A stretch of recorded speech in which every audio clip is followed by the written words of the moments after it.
to your daily dose of Dragonfeather, my dear darlings. I am your host for today, the Draconic Priestess, and we are off to the breakfast mukbang. I literally am never awake this early, okay, my dears? So we have the breakfast today. We have some coffee, we have some tea, we have some water, we have some hash browns and some toast. So we also have some eggs. Haha, do you get it? No, I thought, no, seriously, super silly. So do not forget to leave a like on the video, and don't forget to hit that subscribe button if you would like more content like this. So please, my dears, we are here to have the most wonderful, beautiful, like little chillaxed, very vibey, you know, very chill stream in the morning. So cheers, my friends. I hope you are having a beautiful day, my loves, my lovelies. I'm going to,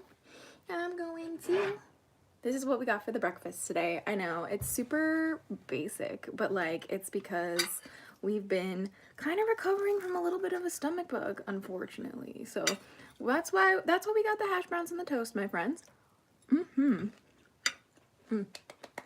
friends, to your daily dose of Dragonfeather. So happy to have you here. Stopping in for a bit before I go into work. Yay, friends! I hope you have a wonderful day at work today.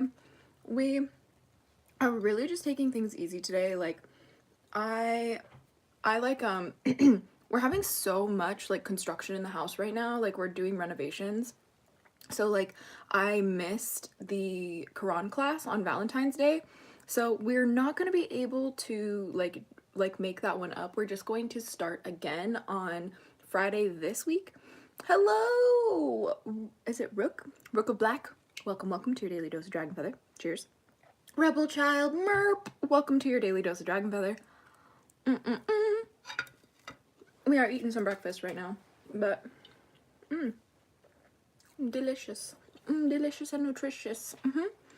But basically, we're just gonna jump back into Quran class on Friday, and then we are just kind of trying to do what we can while they're doing all the construction in the house, because there's just been a lot, you know what I mean? Rainy, welcome to your daily dose of Dragonfeather. Cheers, my darling. Wish I could take it easy because I was up at 6 a.m. Eastern to shovel some folks out after snowstorms. Oh no! That is terrible. Absolutely terrible. We have this one. This is rose milk tea. I 110% recommend rose milk tea. It is one of my favorite drinks ever.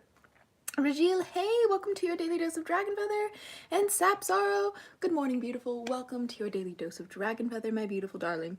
I hope you guys are having the most amazing day. I personally am really surprised and shocked I'm up this early. I've been trying really hard to fix my sleeping schedule because, like, it's just like I get super depressed if I don't like wake up at like 5 in the morning and go to bed at like 9 p.m. I'm such a grandma.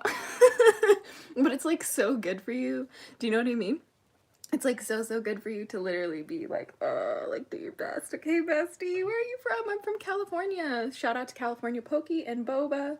You definitely need to try it. You definitely need to try it. It's so delicious. Delicious and nutritious, my love.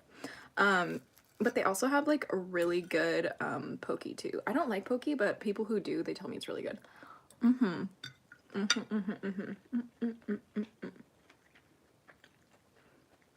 I'm not used to eating on camera. So, I don't know, man. This wasn't intended to be an ASMR mukbang. But, Annabelle, welcome to your daily dose of Dragonfeather. We have eggs too for breakfast, alright? This is a chrysocolla egg. Oh no, you can't really see it. Here. This is a chrysocolla egg. It is so pretty. I've been hanging out with it for like the past couple days. It's adorable. Been up since before 3. Oh my goodness, Rebel! I hope you can get some sleep. That is so much. Oh my goodness. Nightmare Fuel Studios! Bestie, I miss you. Welcome to your daily dose of Dragonfeather. It's so good to see you, my dear darlings. Alright. But today, we just kind of wanted to pop on here to basically, like, just hang out with you guys. Like, I know that I do a lot of streams where it's just like, you know, there's a topic of conversation, right? Not today. We're just shooting the shit today, okay? Like, we're just waiting until my fiance gets up and we're waiting until the construction people get here, and we're just gonna pretty much chill until then. You know what I mean? Your smile is similar to Dakota Johnson. Who's Dakota Johnson? Why does that sound familiar to me? I don't know. I don't know why. Sounds familiar. I also, fun fact, actually really scary fact. Ever since I moved into this apartment, not this apartment, excuse me, ever since I moved out of the apartment and into this house, I have been like really just like confused about like how to organize my altar room. Like I have not had like an altar for a long time. Like I don't think maybe you guys realize that like in 2020 I just got like so depressed to the point where like I couldn't even upkeep an altar, and then like I ended up moving out and was like couch surfing for a while with my fiance back when he was my boyfriend, trying to just like make this shit work, right? Just we had a dream of like making it in the industry, the music industry, and we just wanted to hustle that shit, you know, as much as we could, and we did. And now, you know, we work in celebrity marketing and we live in a beautiful home, and we have like, you know, we get invited to red carpets that we would rather not go to. But like the whole entire thing that I'm struggling the most with is literally just organizing a damn bedroom. Like why is that so difficult? Like does someone want to tell me like why it's so difficult for me to like go through all of the things and like set up the things and like just be excited about that? Like why does my brain have to take it so like make it into something it's not? Like my brain is just like, you have to be perfect and it has to be done in a day, and I'm just like, can you like please? Like why do the brains do this? Actor Susan Fitz say, oh, 50 Shades of Grey. Oh my gosh, I love Dakota. She's so cute. Honestly, considering a nap. Rebels say, Coldplay's male singer, Chris Martin's wife. Oh, I didn't know. I didn't know they were married to Chris Martin. Excuse me?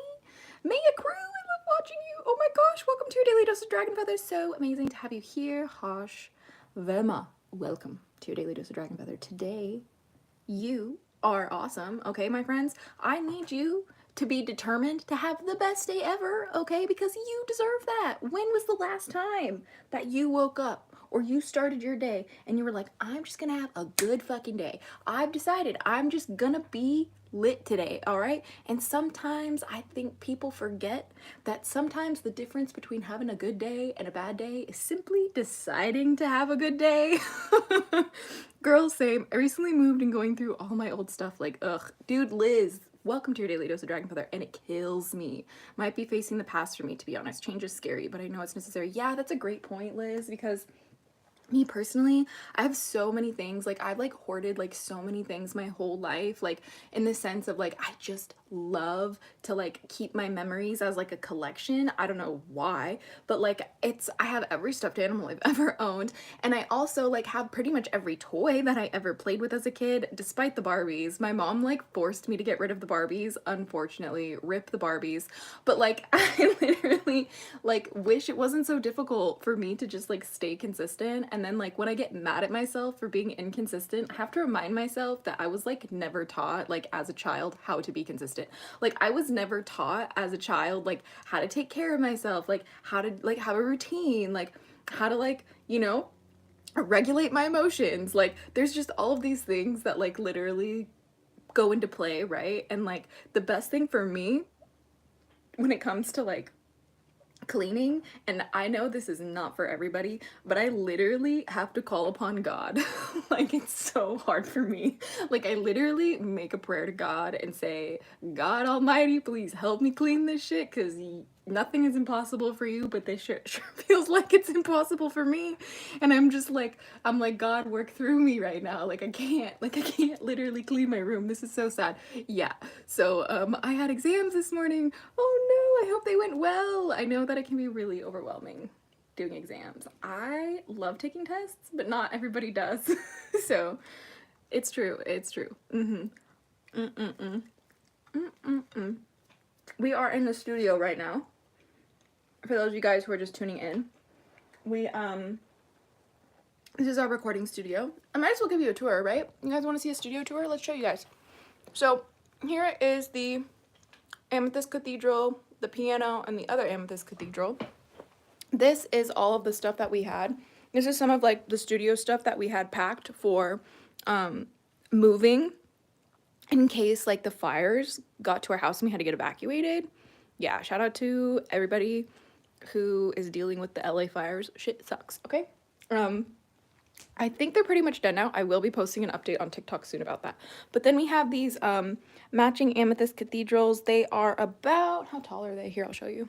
They're about this tall to me. I'm about 5'3". So these are like probably 4 feet. But you shouldn't talk while eating. I'm not eating anymore. I'm taking bites in between. But then we have, this is the pyrite case.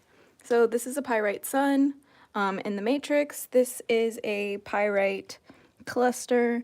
And then we have some more like pyrite down here and more down here.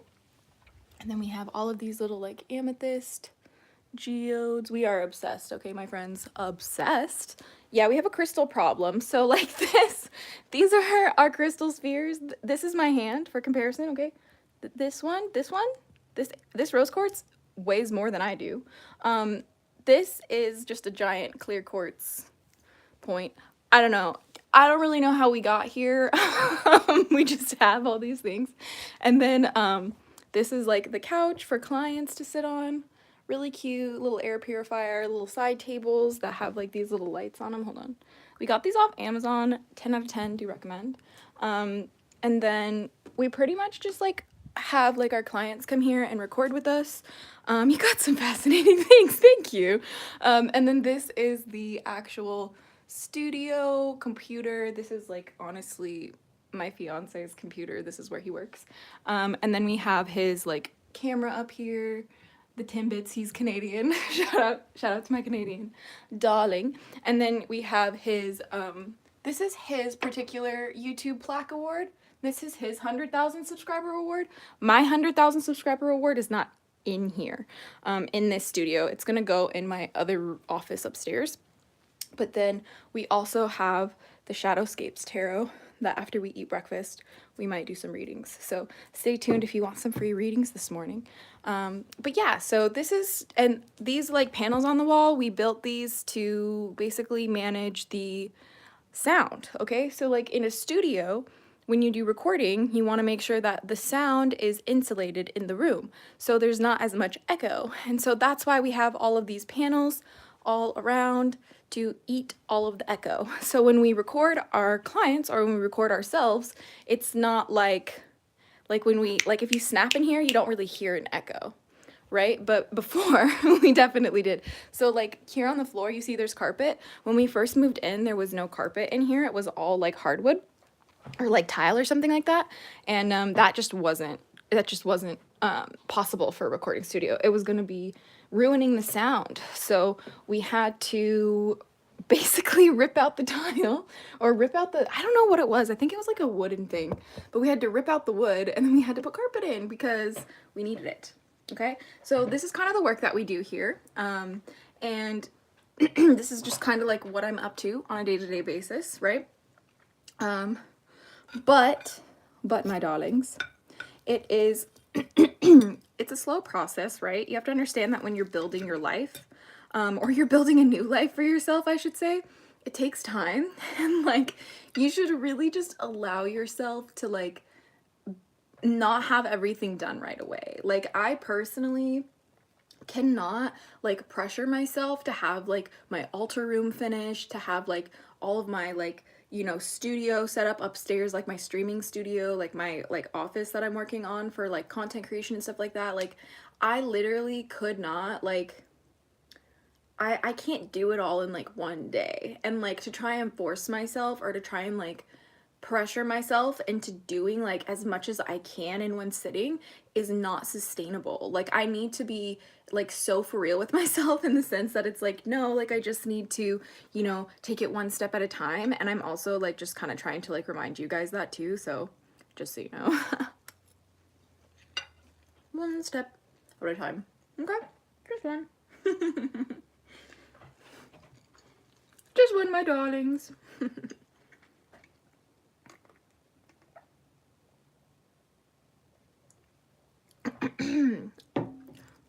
Is your name Jelf? Welcome to your daily dose of Dragonfeather.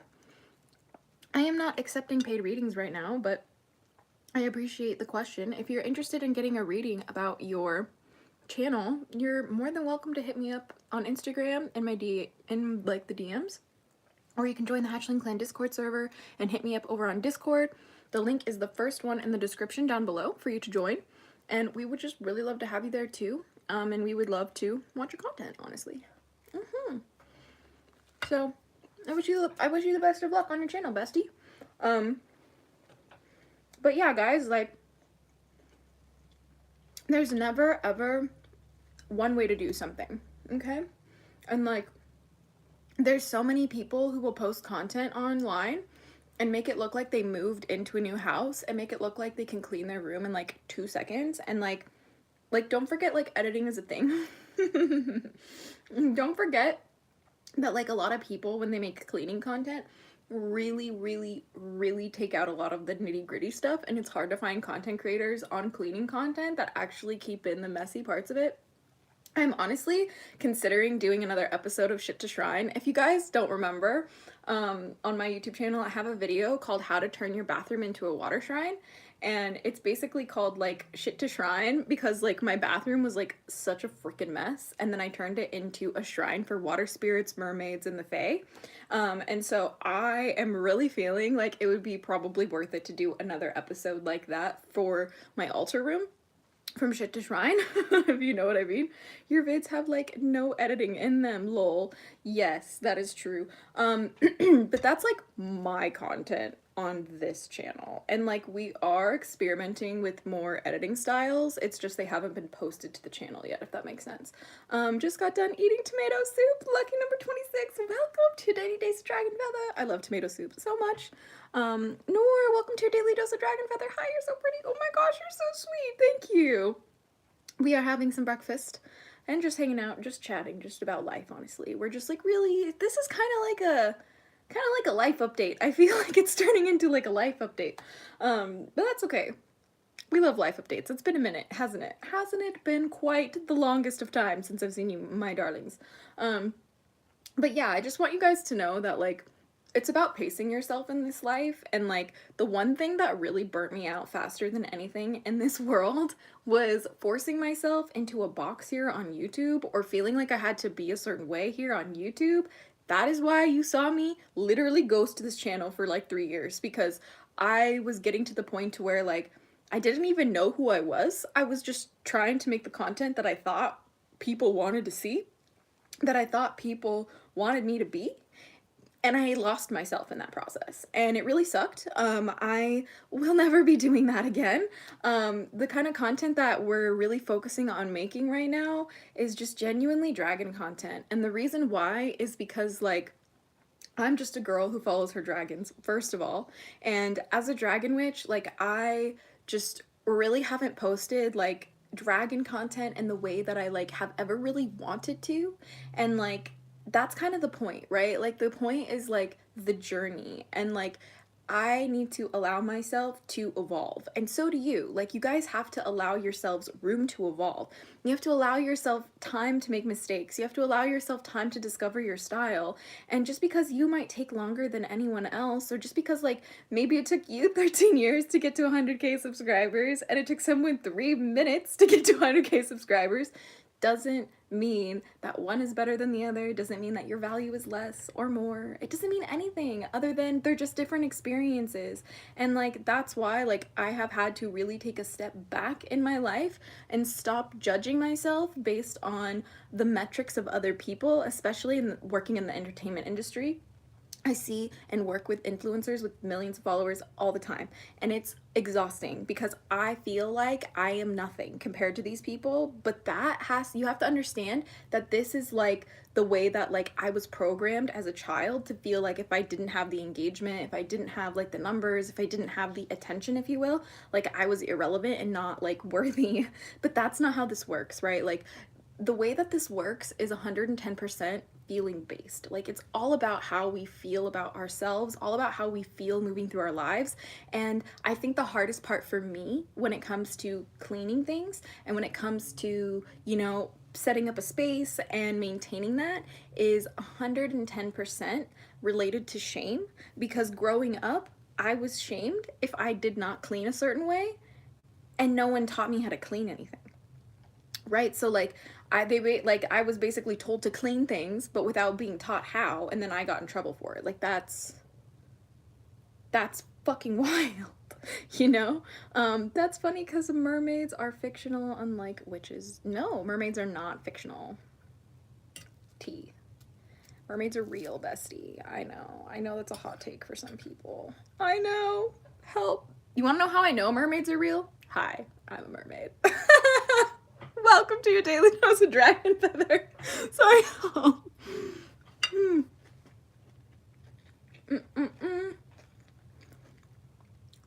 Oh my goodness. You guys have some crazy things to say.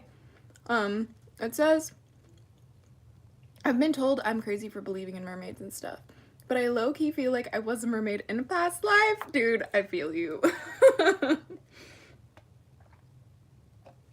Fun fact, mermaids are human and dragon hybrids. I didn't make the rules. Mermaids are part woman, part sea serpent, and that shit's awesome, okay? Okay? Next time anyone tells you otherwise, laugh at them, because you can look it up in a book. It's great, guys. It's great.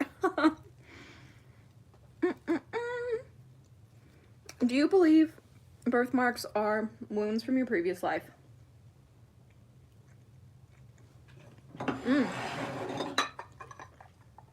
What's your name, sir? Mr. Browning 42?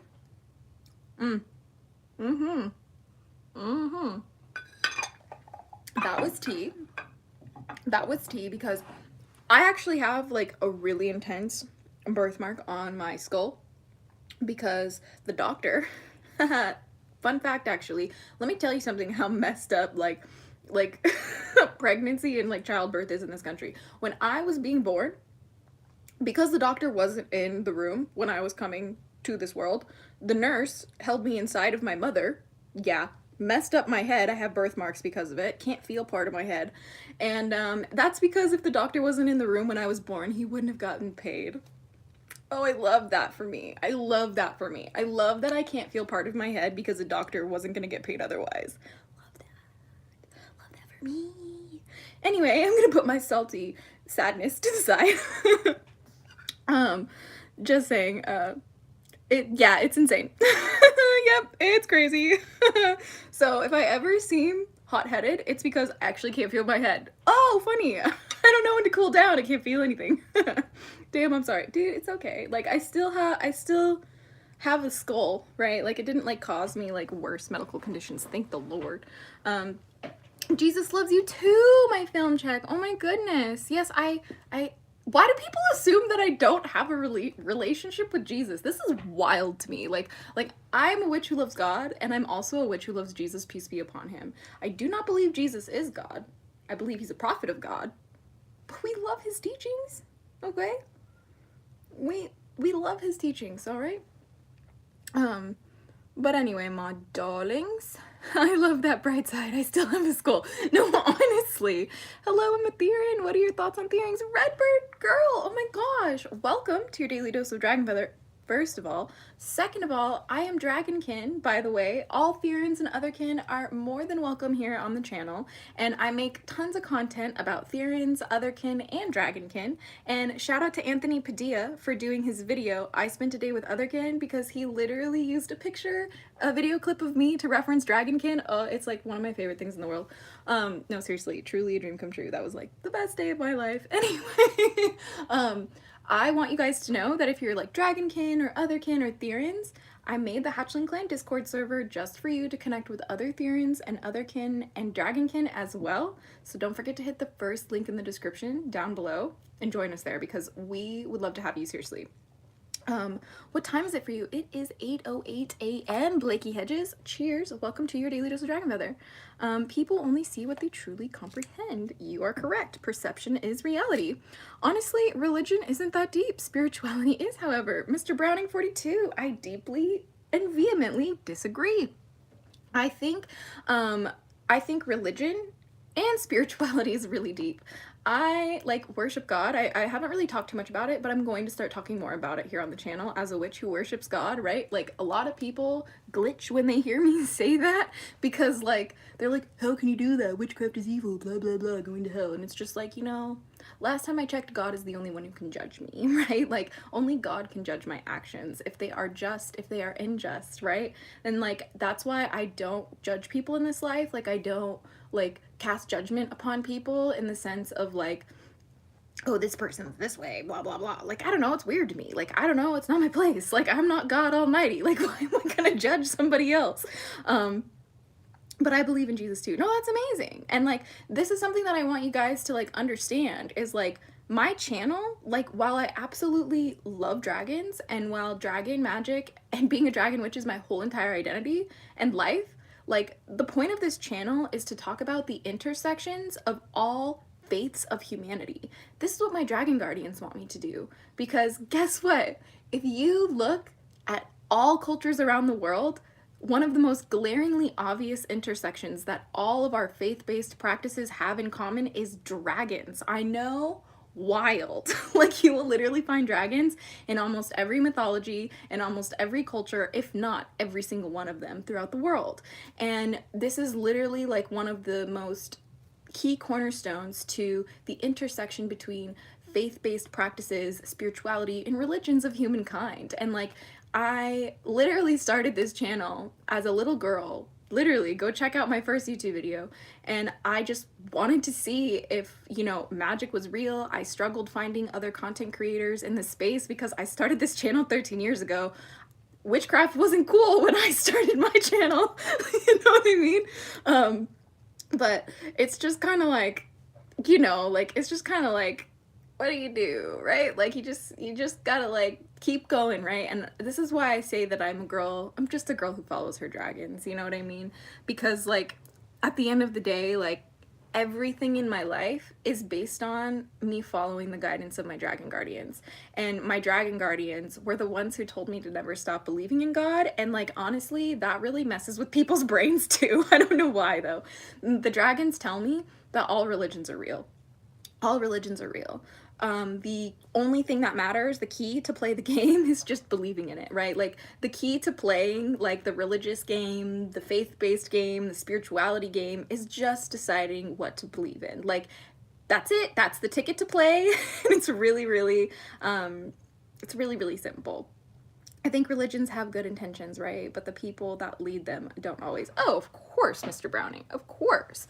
The whole entire thing is like power corrupts, like an absolute power absolutely corrupts, right? And like in certain religions, especially when you get to like an organized like religion in the sense of like, you know, Christianity on such a big scale and all the churches and like the priests and stuff, like you have to understand that like when people get so much access to groups of people and like the sense of like a spiritual way where whatever you say becomes their identity, becomes like their like essentially their spiritual law, people glitch, like their brains fry themselves, and then they literally cannot like be good people unless they actually reflect on themselves and are actually surrendering to God. Like in these particular, like in church, for example, I'm like using Christianity for like an example, right?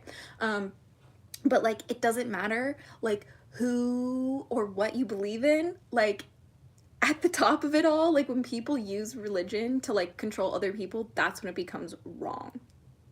That's when it becomes wrong.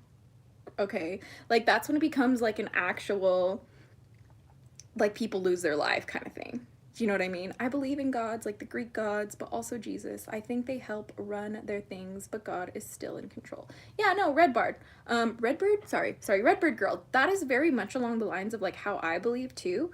Like I believe that God created all of my other like dragons and deities and like magic and you know all of this, right? Like even like the crystals, like I believe God created all of it, right?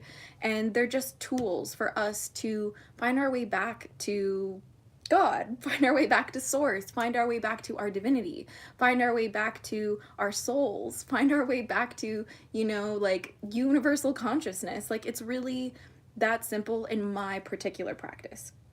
You know, it's like very simple in like you know, the way that it works for my brain. Like, it actually really helps me now, and I feel more grounded than I ever have. But the whole entire point of this channel was never for me to like tell you I have the truth. I do not have the truth, actually. I literally don't know shit. I'm just like this girl who's like trying her best, you know? I really am. Supreme Goddess Amber and Athena, welcome to your daily dose of Dragonfeather. I love your videos. I love you, bestie. Thank you for watching. Did you believe in God when you started your channel? What's your name, sir? Pick a Pocky Daddy. I love your name. Welcome to your daily dose of Dragonfeather. Yeah, actually, but it was always kind of like rocky for me, right? So like, I was raised Mormon, and it was very abusive for me as a little girl in that church. Rip Mormonism. And I rejected everything about Mormonism except, you guessed it, my love and faith in God. That was the only thing that really followed me. But throughout my like teenage years and growing up and things like that, and like through discovering witchcraft, I really truly vehemently struggled sometimes. I hated God. I would say horrible things about God, like God is dead, God doesn't exist, you know, like God is a fucking piece of shit if like this is happening here on earth, blah blah blah, like the list goes on, right? But it was always my dragon guardians that told me it was never God who hurt you, it was just the people who pretended to know him. And I was just like,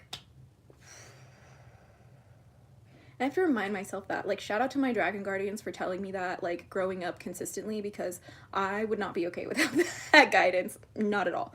The dragons were literally the ones who told me it was the humans who hurt you, not God himself. It was the humans who told you you had to be nothing but subjugated to your husband, or your value was nothing else, right? Wait, what religion do you follow? All of them, bestie. All of them. It says, shout out to Dragon Guardians. No, literally, Nor. Like, I don't know what I would do. You want me to slay humans? No. Sean Ronan, no. I want you to slay the day, bestie. Islam too? Yes. Mashallah, brother. We literally have Quran class here every single Friday, okay? So, I do not know. Where does the Dragon Guardians come from? I think they come from God.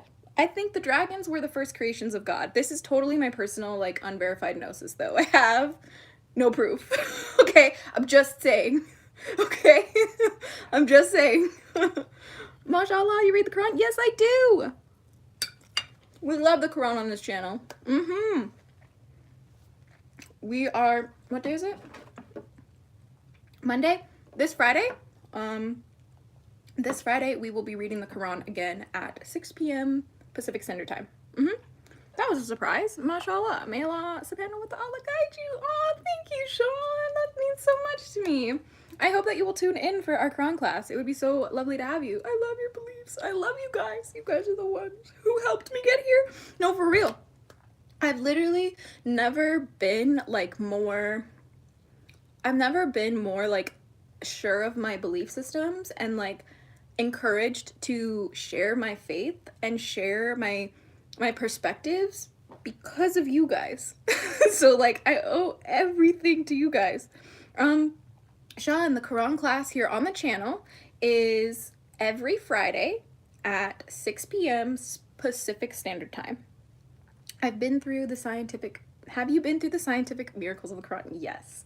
We are absolutely going to break it down for everybody in the, for everybody in the Quran class. And if you're interested in studying the Quran a little bit more, we also have a Quran class chat room within the Hatchling Clan Discord server. So if you're, you know, going through your own reading of the Quran and you have questions, please feel free to hit that first link in the description, okay? Join us, join the Quran class, and we will help you, okay?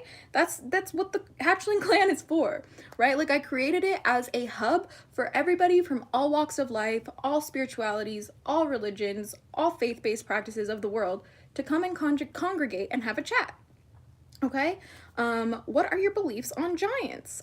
I think they were very possibly here. I'm pretty sure we found like giant skulls, right? Like, how can I not believe in giants at that point? Can you just eat? Gosh dang food, I can't stop looking at it. Sorry.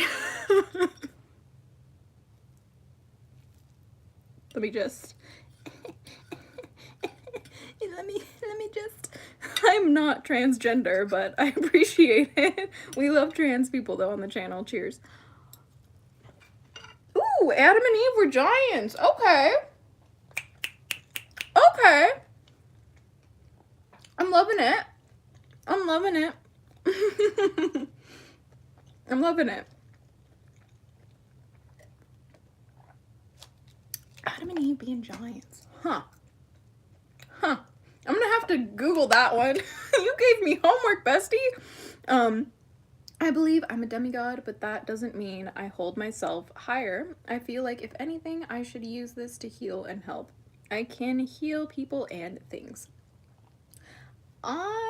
More power to you, man. Like, I don't really know too much about demigods, but what I've heard scares me. So, no judgment, seriously. Like, I don't judge people. But, like, I think that the whole entire point of this, like, life existence, right? The whole entire point of being alive is to explore yourself. It's to experience this reality, and it's to express your experiences. Wait, what's a demigod? Yeah, I feel like I do not know enough to talk about it. Nephilim equal giants. Yeah, I'm not surprised. I literally, for those of you guys who are like just tuning in or who are new to the channel, my fiance is Muslim and we talk about this a lot, right? And he was like, we were talking about how Adam and Eve like literally wouldn't be possible like if Adam and Eve were like the parents of humankind, because like that would be incestuous and like also forbidden by God, so that would not make sense. And then like I'm like, furthermore, like as much as I love like studying religion and studying faith and studying spirituality, I'm always going to look at it through the lens of like academia. Like I'm studying it as a scholar would, in the sense of like I'm in college taking a course on this. I study religion and faith the way that I was taught in college, and I really wish that wasn't a lost art. We are losing media literacy so fast. No, bloodlines being pure is not a thing. That is a racist ideology, just so you guys know. Human bloodlines has nothing to do with this story. Yeah, it is racist. Like, it's not about pure bloodlines. That is Nazi language, okay? Like, please, just fuck out of here with the bloodline conversation. It's so annoying.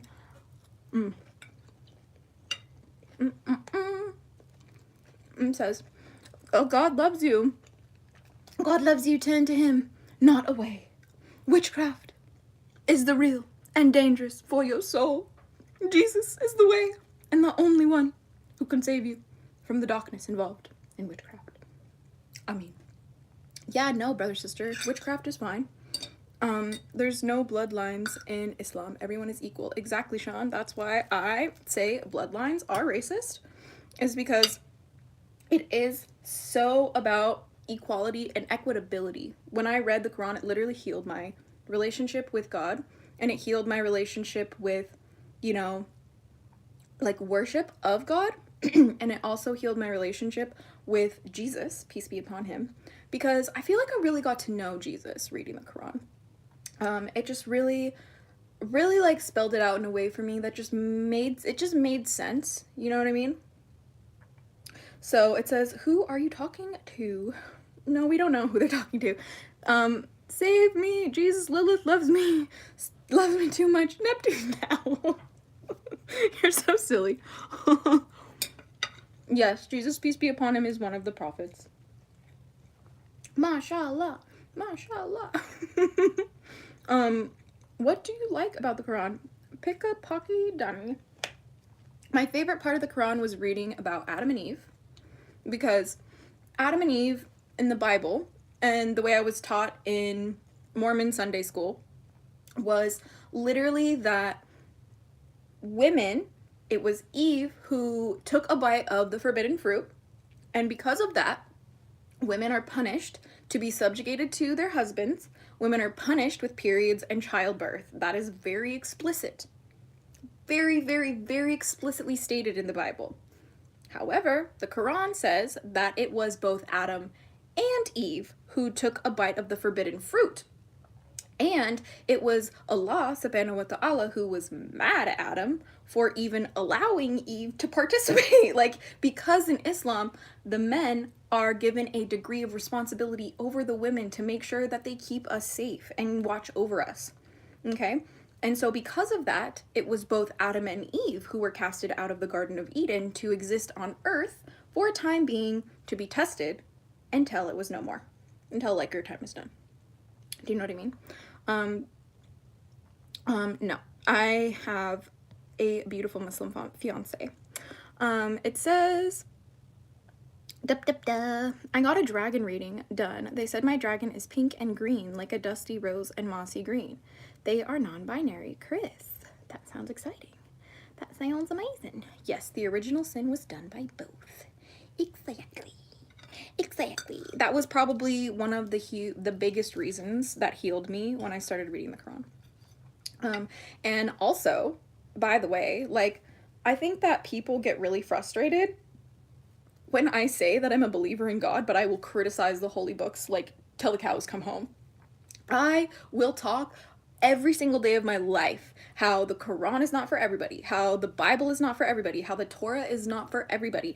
And the literal books themselves say this. Like, the Quran says that God guides who he wills, right? Like, some people are meant to not find Islam. Some people are meant to not find God.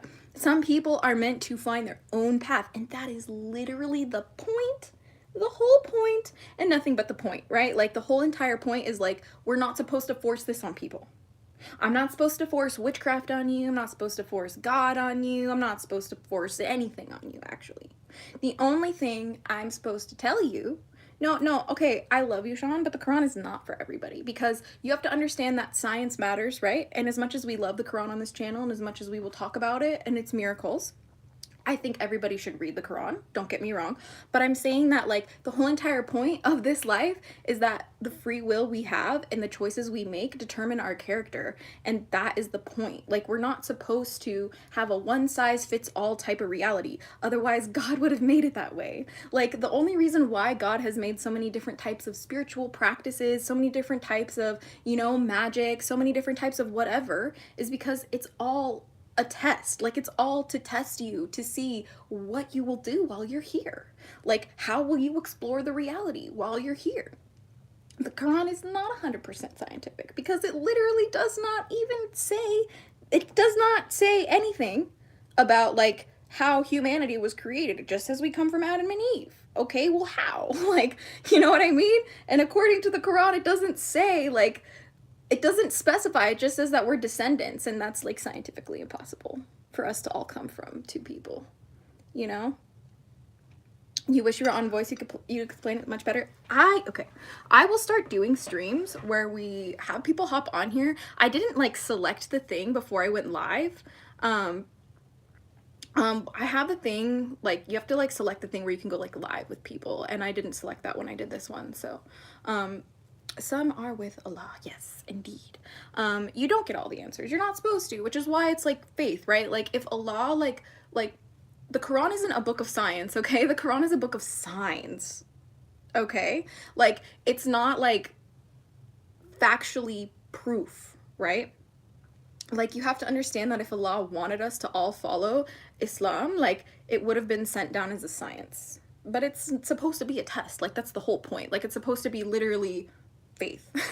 You know what I mean? Which is why, like, no matter what, like, even when I do have questions, even though I criticize the books, even though I say, hey, look, organized religion in the sense of, like, trying to make everybody Muslim would actually kill a lot of people. Like, the fuck out of here with that mentality. Like, everybody needs to have their own freedom to choose what they want to experience in their religion. That is the point. And that is even what Allah has said. That is what these books have said. It's about being present and choosing what you do. And that ultimately determines how you're judged, according to the Quran and the Bible and all of that, right? The Vedic literature says that. That is amazing. That is amazing. Sandro, please. Yes, there's no compulsion indeed. Yes, exactly, Sean. Exactly. Which is why, like, I think, you know, people who force, like, women to wear hijab who are Muslim is just such a sin. People who force people to pray, such a sin. Like, if you really want to talk about, like, that kind of, if you really want to open that can of worms, like, the whole entire point is not converting people. Like, I'm not here to tell you what to believe in. I'm here to let you know what I know, let you know what I believe, and you kind of leave the question off to you. You know what I mean? Like, the point is, on this channel, we're not all supposed to agree, but we're supposed to be respectful about our disagreements, right? Like, I don't agree that, you know, Islam is for everybody. It's just not. You know what I mean? Like, it literally says that in the Quran itself. But, like, yeah, no, not calling people to pray, my dear Lord, my dear. Like, it's like forcing people to pray, or like telling them, like giving them like anxiety about not praying, like saying like, if you don't pray, you're going to hell. Like, that is religious abuse. Like, we have to have this nuance, okay? Like, this is what makes it really important, okay?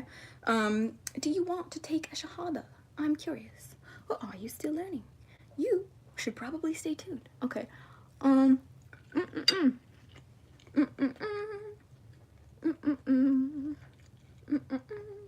It says, Random says, please help, I'm scared. I was born and raised Christian, but now I'm finding myself saying that God isn't real. I finally convinced my mom to sign me up for stuff, but it's not working at all. Sign you up for what, my friend? Thank you, Sean. I really appreciate that. May Allah guide you as well, my friend, and may he reward you for tuning in with me today and like having a conversation about him, because like, it can be really difficult, you know what I mean? Like, to talk to different people of different lives about like the same thing. We're always going to have different perspectives, right? Like, and it's the whole entire point is just to be respectful, right? Like, for me, like, I've seen a lot of suffering at the hands of organized religion, and it doesn't really like matter what it is, right? It could be witchcraft, it could be Christianity, it could be Islam, it could be anything. And like, the whole point is that like, we're supposed to be able to make choices for ourselves. And this is why I get on this channel and I advocate for people to have their right to religious freedom. It's incredibly important. It's incredibly important because who knows, especially Sean, guess what? Who knows? What if we all stopped judging people?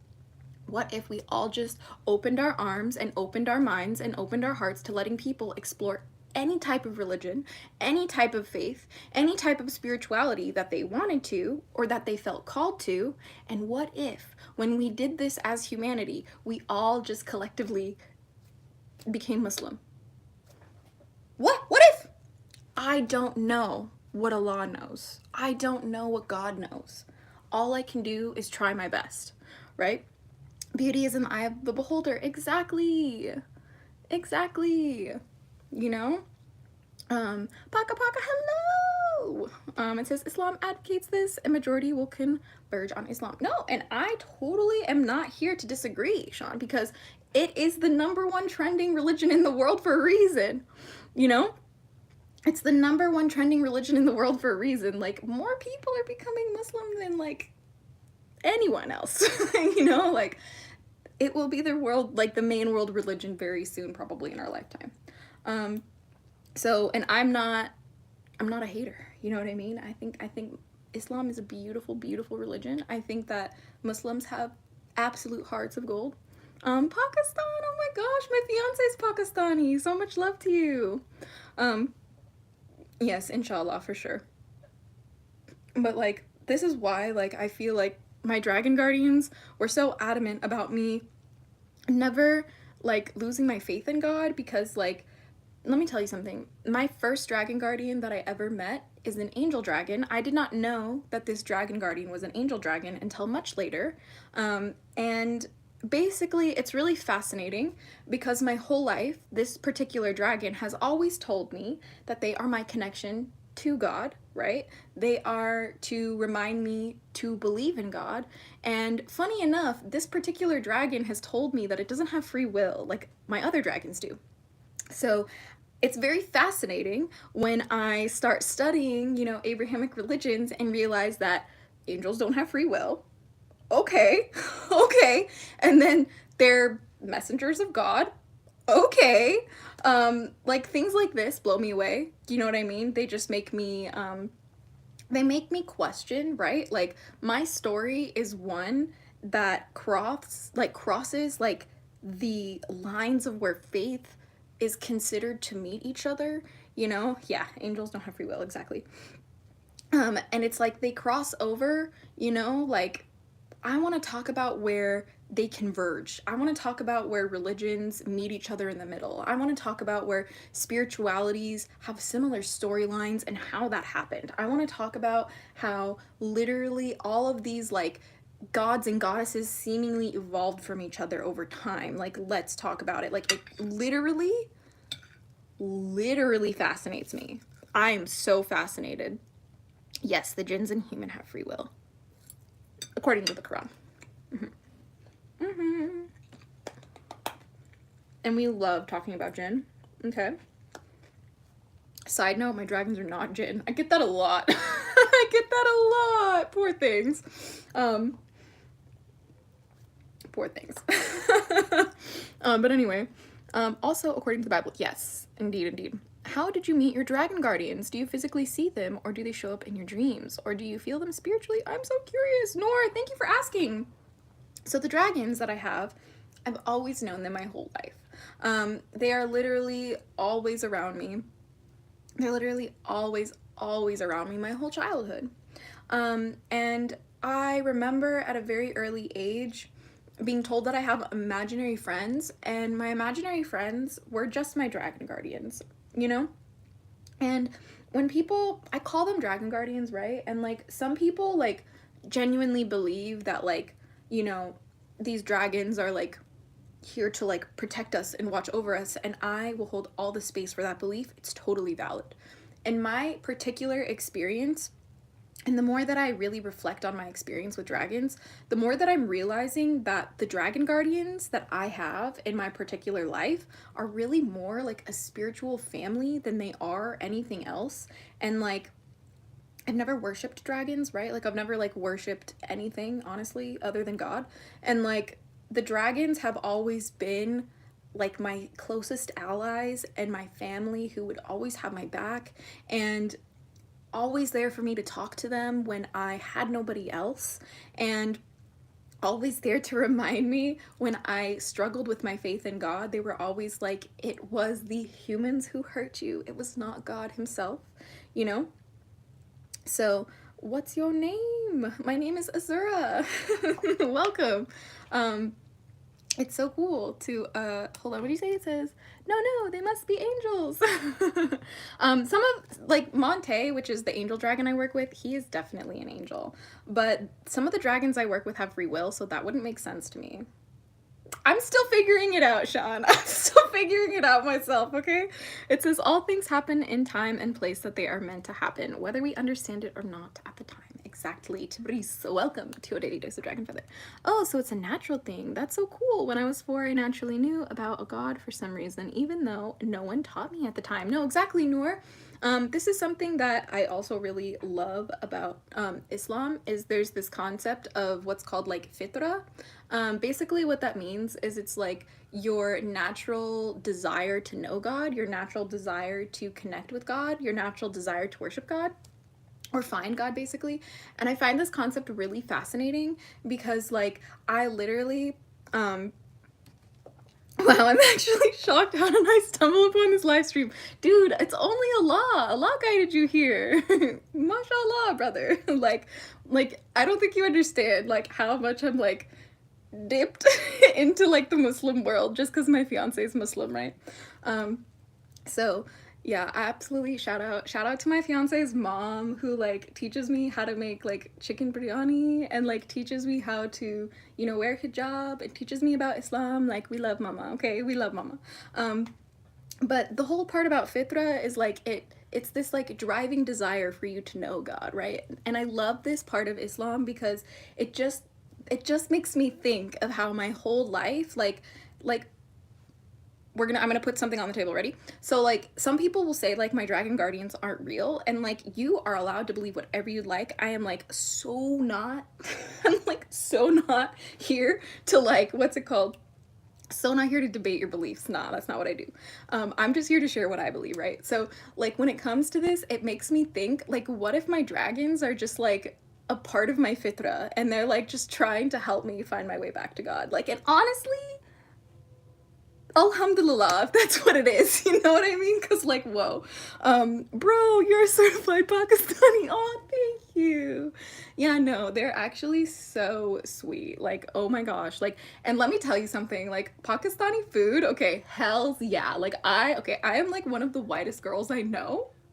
Okay, like so white, my skin is see-through, okay? Like I used to not be able to handle spicy food at all. At all. Okay, but like now I can't eat food unless it's spicy. Yeah. We love it. We love it. Oh, chicken shawarma every day of my life. Every day of my life. Okay, anyway, now I'm making myself hungry from chicken shawarma. Bro, chicken biryani and chicken curry slaps. Yes, it does. Have you seen the random New Yorker in Pakistan asking the government for $100K to rebuild the country? That is funny. Wait, what? Wait a minute. Do you think $100K is gonna rebuild the country? I don't. I wish I could just donate millions of dollars. You know, like if I was a billionaire, I would not be a billionaire for long. You get some money and you get some money. Because why? Money's just so weird to me. Like it's just a resource. It's just fun coupons. Like what? Like people lose their minds with money, right? And they just like absolutely corrupt their souls. Okay? Oh, and it sucks. And it sucks. And I'm just like, bruh. You realize that when you die, the money doesn't come with you. Right? Like, did we forget? Like, what the hell? Like, I don't know. I don't know. I don't know how we got here, honestly. I don't. All I know is that, like, humanity needs help. Okay? Humanity needs help, brother. It was always weird to me how we have to exchange paper for basic human resources. Yeah, no, it's because this like entire reality is like set up to like hoard all of the resources by a very few people, and like they just capitalize off of everyone else trying to get said resources, and it's really sad. But like this is just like why I feel like I'm so like guided to study like world religion and so guided to study like, you know, content and like about people's like faiths, right? Like, because everybody has their own experience. Like, even to like Muslims will never be the same. Like, even to like witches will never be the same. Like, even to Christians will never be the same. Like, that is the whole entire point. We can exchange numbers instead of papers if you want. That's funny, actually. 10 out of 10 comment. I'm having embarrassing side effects from my new meds. Like, I was being crazy yesterday. No, I'm so sorry. That's so difficult. I'm wishing you the best of luck on transitioning from your meds. Solar activity raises risk for psychosis, which is a side effect of many medicines. Well, I am not a healthcare professional, so I cannot verify these statements. Thank you for watching. I'm sorry. It says, I know so many people that are exactly the same, so you're not true. Huh? Trey? What? Did I? Oh, you mean you know people who are exactly the same? Yeah, bold of you to believe that you know that they're the same. That's your first mistake, okay? Because first of all, we will never know anyone. Because we will never fully know ourselves, okay? Like, excuse me, like I will never know everything about myself. That's why I literally study myself so intensely, and why I literally work with all of these different types of religious and spiritual modalities to try and get to know thyself better, right? So like I will never ever know anyone, because every way I interpret or understand other people is directly a reflection of how I perceive them every time. Which is why you should never take things personally ever in this life, because if anyone ever goes after you personally, it is 100% a personal problem on their behalf. You know what I mean? no, you don't know yourself either, Trey. Like, relax. It says, bro, you're actually the chillest person ever. Oh my god, thanks. I'm trying my best. Wow, sister, here radiates only positivity. Really trying my best here, man. Like, I really ain't got, like, anything nasty to say, except people who murder people for no reason. Free Palestine. But like, other than that, I really don't have anger in my body. You know what I mean? I'm having a relationship with the rock. Valid. Me too. This is my crystal egg. Okay. Yeah. It says it's chrysocolla. It's made out of chrysocolla. It's beautiful. It's got a really gorgeous little pattern here on the back. Okay. We love it. We love it. It says, thoughts on people who have relationships with fictional characters. I have relationships with fictional characters. Let's talk about it. So it's a type of chaos magic that a lot of people lose their minds over. TikTok has absolutely destroyed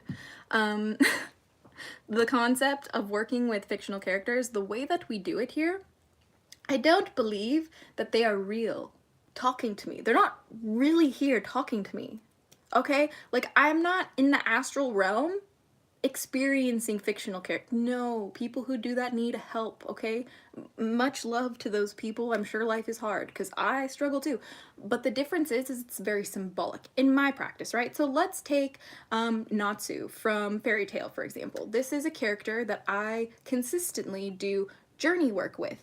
All that means is I'm going to record on my phone a journey to do with Natsu, and I'm going to go into a meditative state where I visualize myself engaging with Natsu, talking with Natsu, and seeing how I can grab wisdom from this. What can I learn from this? What can I take away from this? But I don't worship Natsu. I don't bow down to Natsu.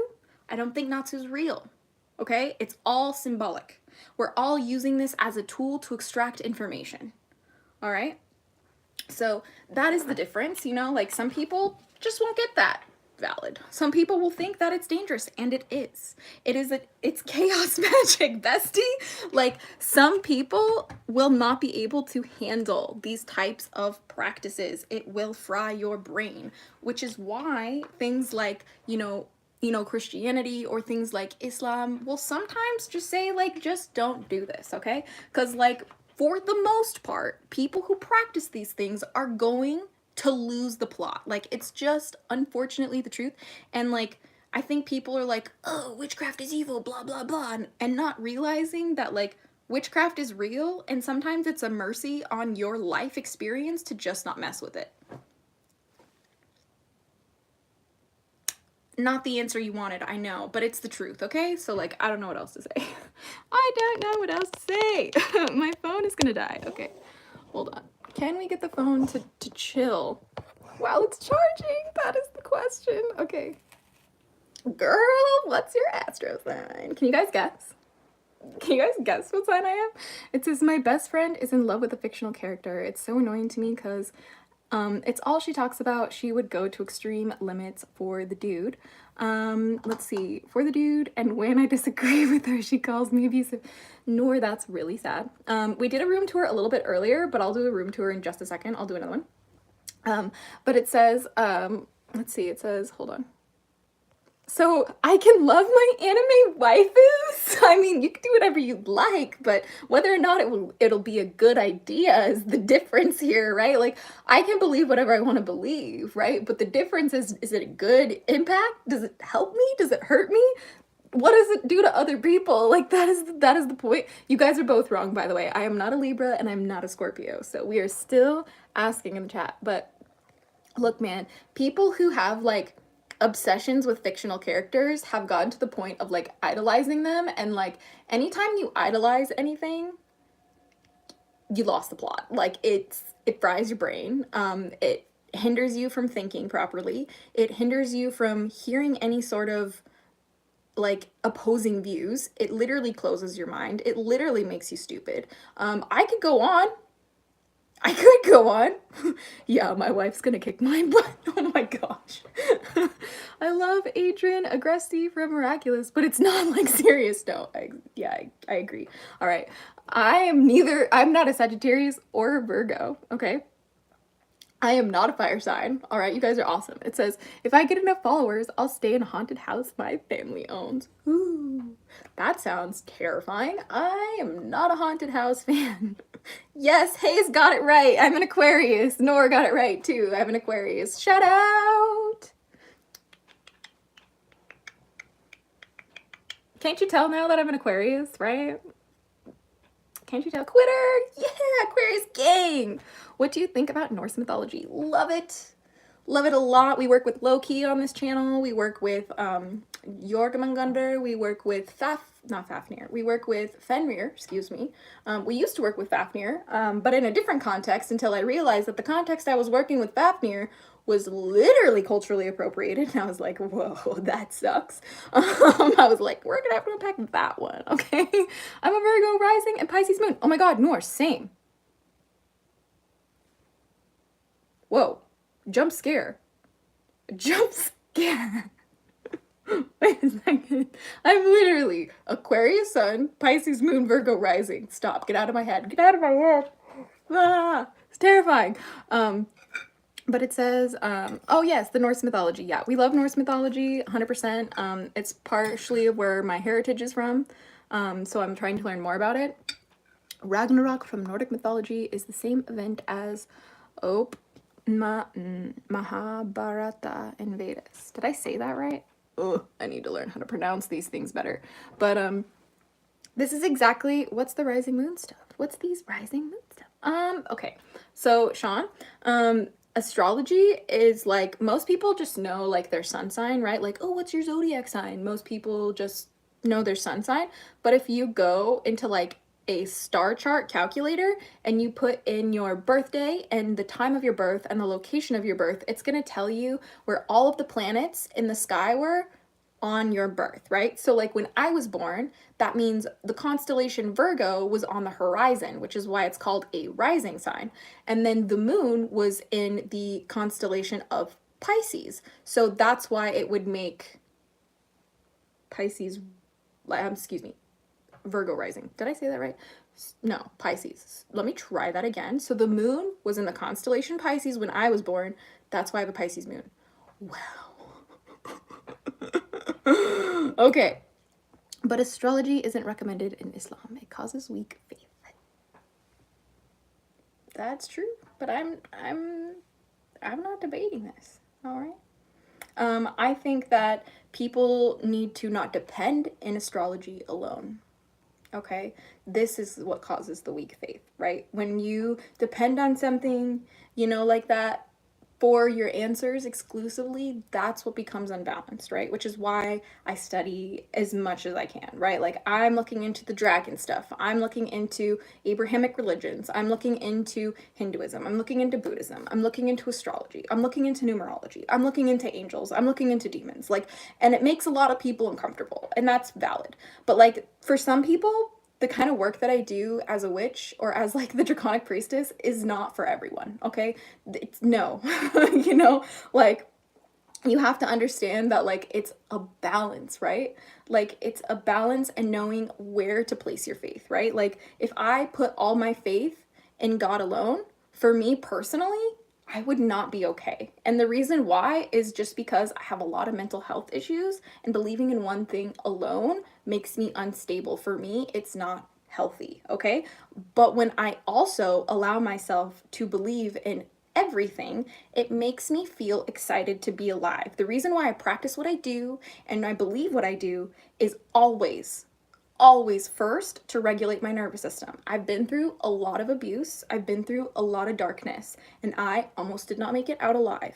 And so now the entire point of my practice, of my religion, of my belief systems, of my witchcraft, of all of it, is to regulate my nervous system. Because if I don't actively take steps to regulate my nervous system, I am a horrible person to people, because I revert to, what's it called? defense mechanisms that I use to protect myself from people who were not kind to me. And that does not hurt people. Like, that hurts the people I love, you know? Our body is the whole universe. Love it, love it. I mean, I don't hate witches. A lot of people don't understand me when I say I have trauma with witchcraft. I hate witches. I'm just traumatized. I hate witches. I'm just traumatized by one. No, dude, no, it's totally okay. Like, I mean, I don't hate witches. So would you type, okay. Sorry, no, it's okay. No, I got you. Yes, emotional control is the first step, Sean. Always, always, always. But it says, like, you know, oh, I'm an atheist. Hell yeah, Sabu. Where did I hear this from? Like, Muslims say that they like atheists the most because they got like half the Shahada right. Like, there is no God, right? Who did I hear that from? There's some Muslim creator I heard that from. I don't remember off the top of my head, so fail, but like, do you do, what is this? Sean is asking, do you do Ruqya? Help, what is that? Probably not, otherwise I would know it. No, I'll protect you, I'll be your knight in shining armor, you're so funny. No, I probably don't practice what you asked because I did not recognize it, unless it's like a name for something that I do and I did not know. But like, I really just like, okay, I'm eating Sour Patch watermelon, yay! I love Sour Patch watermelons, they're so delicious. Free watermelons, by the way, free the watermelons. Oh, Ryukya is a spiritual healing using the Quran. Yes, Sean, that's what we do. We do that here. Thankfully, my fiance, who's Pakistani, he actually like has a lot of these prayers like memorized from like a child, right? And he like teaches me how to say them and like how to pronounce it, right? If that makes sense. So that's why like I like have a pretty decent like Arabic vocabulary. And I'm not 100%, right? Like, I'm still learning and still working on it, but like, I doing the best. Shifa means cure. Quran is Shifa. Shifa means cure. Yeah, I love that. No, I love that. One thing that I love about the Quran that I feel like a lot of people like forget is that like the Quran very specifically like addresses 3 groups of people, right? It says 3 groups of people, right? So it's like the Quran is addressing the believers, the Quran is addressing the disbelievers, and the Quran is addressing the hypocrites. And I think it's critical when you read the Quran to understand what audience you belong in, what audience is being addressed depending on, you know, like who is, what verse is what, right? And knowing that the message for each audience is different and they like don't really overlap, right? Like they say that the Quran is like a reminder to the believers and a warning to the disbelievers. Love it. I love it so much. It's such a good book. You should read it. We love the Quran on this channel. It's kind of an obsession, okay? Hey Sarah, welcome to your daily dose of Dragonfeather Queen. Yes, let's go. Even your pronunciation is really good, mashallah. Yes, thank you. I really, dude, that means the world to me because like, dude, I really struggle with pronouncing things in different languages, and like I'm literally over here like having my fiance say things so slowly and I'm like, how do you pronounce this, bestie? Like, so I'm very grateful that it sounds correct. Thank you for telling me. I would love to invite you to our community. Do you know Shahil Adim? No, I don't off the top of my head, but I would love to join. Please like shoot me a message on like Instagram or on Discord, would love to, or you can even just leave it in the comment section down here of this like video. When the video is like done, you can like leave an actual comment on the video, but I would love to. I'm gonna search them. If they're a creator, would love that. My fiance is like very involved in the ask your fiance, he would know. Yeah, you're probably right. My fiance is actually very involved in like the Muslim creators online. So I'm not on any social media. No, that's totally fine and valid. Honestly, more power to you, brother. Like, yeah, more power to you, brother. Shit is riddled with haram shit, okay? Like, valid. The fact that you found me today kind of blows me away. You know what I mean? Like, honestly, blows me away. But I will definitely, yes, this is my engagement ring. Oh, you guys are so sweet. Yeah, so my, who is Amanda Seyfried in Mean Girls? Oh, wait a minute. I know Mean Girls, but I don't know who Amanda plays. But I love her. I love all of the Mean Girls characters, so I know I love her. But yeah, so this is my engagement ring. We recently got engaged to my fiance. But you definitely should go follow Adil C, because he's gonna start dropping music about Allah. So you're gonna love that. A lot of people are like, you know, music is haram, blah blah blah. You know what I mean? But like, if you're making music that glorifies God, that's a little different, okay? So, yeah, I know, right? My wife's gonna kick my butt if she sees me scrolling on Insta. Sean, totally valid. Cheers to your wife, my friend.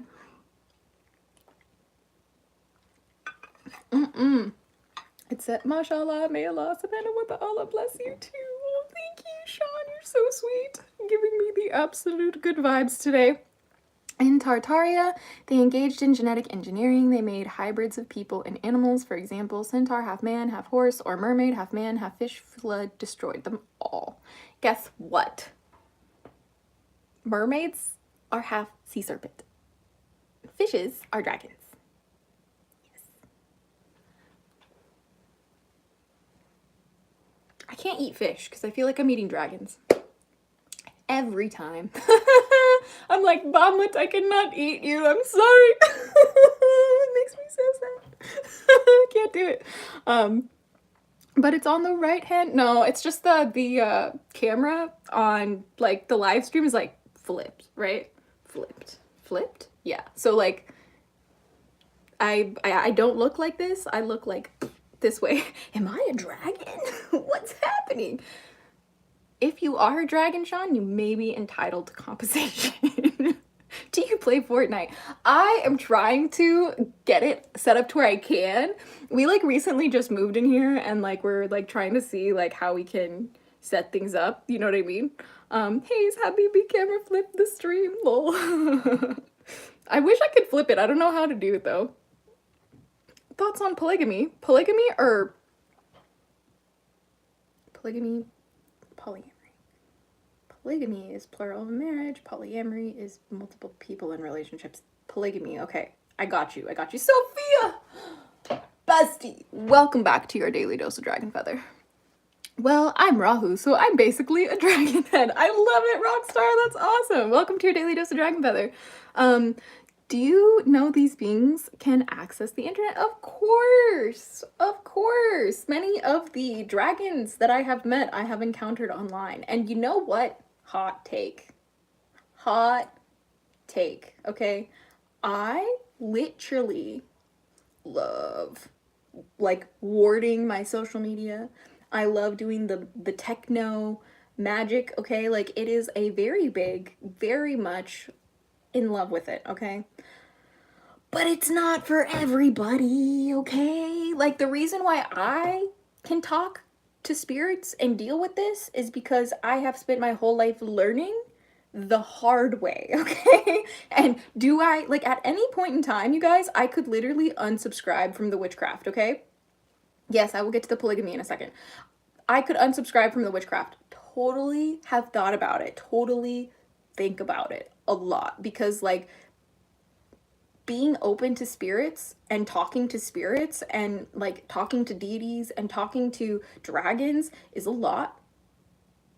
But you have to understand that it's just life experiences. You know what I mean? Like the difference is that if I get overwhelmed, I know and I have faith that I literally can cast them out of my space, right? Like all I have to do is just put on the Eitel Kursi and we're good. You know what I mean? Like we're chilling, right? Polygamy. Yes, let's talk about polygamy. Disgusting.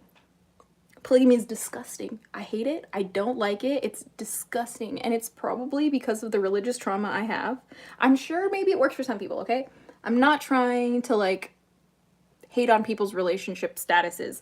All I'm trying to say is that when I was raised Mormon, okay, I was taught that my place was to serve my husband, and in the celestial kingdom of heaven, I would be in a plural marriage with my husband and other wives, and I would be happy about it.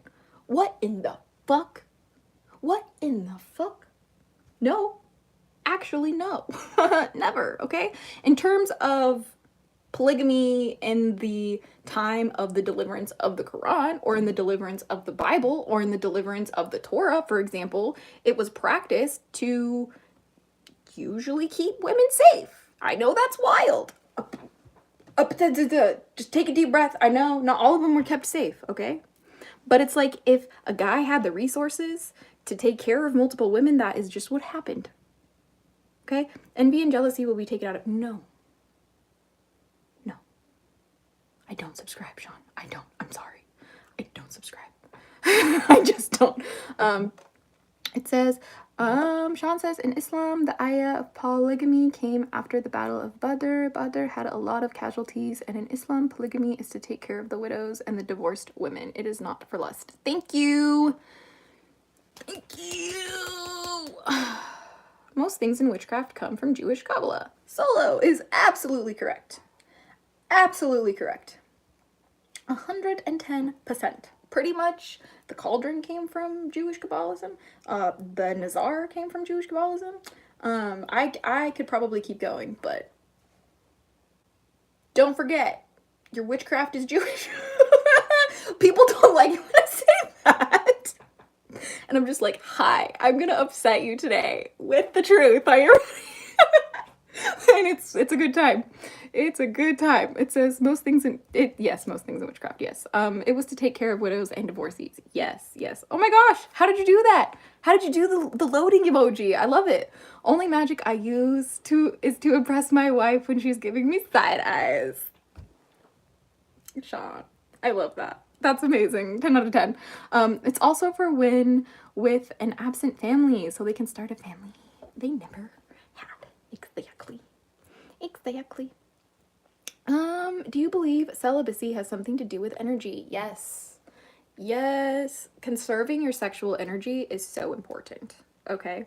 OMG, that jacket sweater, I don't know what it is. It's so cute. I want it. Oh, thank you. I'm obsessed. If you guys aren't familiar with the brand Angel LA, I'm obsessed with them. I like all of my clothes are from them.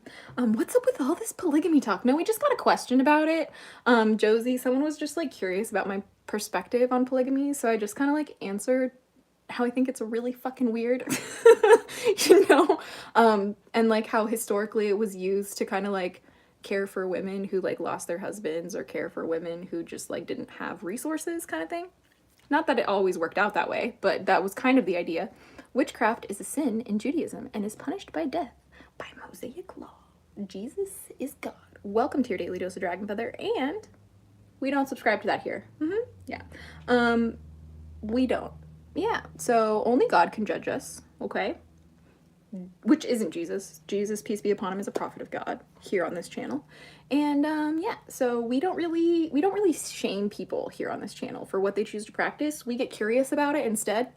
So why do you think Jesus is God? I'm curious, right? So like, this is it, right? You know, like, Jesus is a prophet of God? Yes. Jesus is a prophet of God. He does in Mosaic law. Look, that's great, but there's a lot of different laws in this world. There are, and a lot of them never come to pass, okay? Especially in like a religious sense, right? Which is why like I don't really believe in like shaming people for like what they choose to practice, right? Like that is just not how that works. More power to you, sister. If you ever visit Pakistan, me and my wife would love to host you. Oh my gosh, Sean, I would be honored.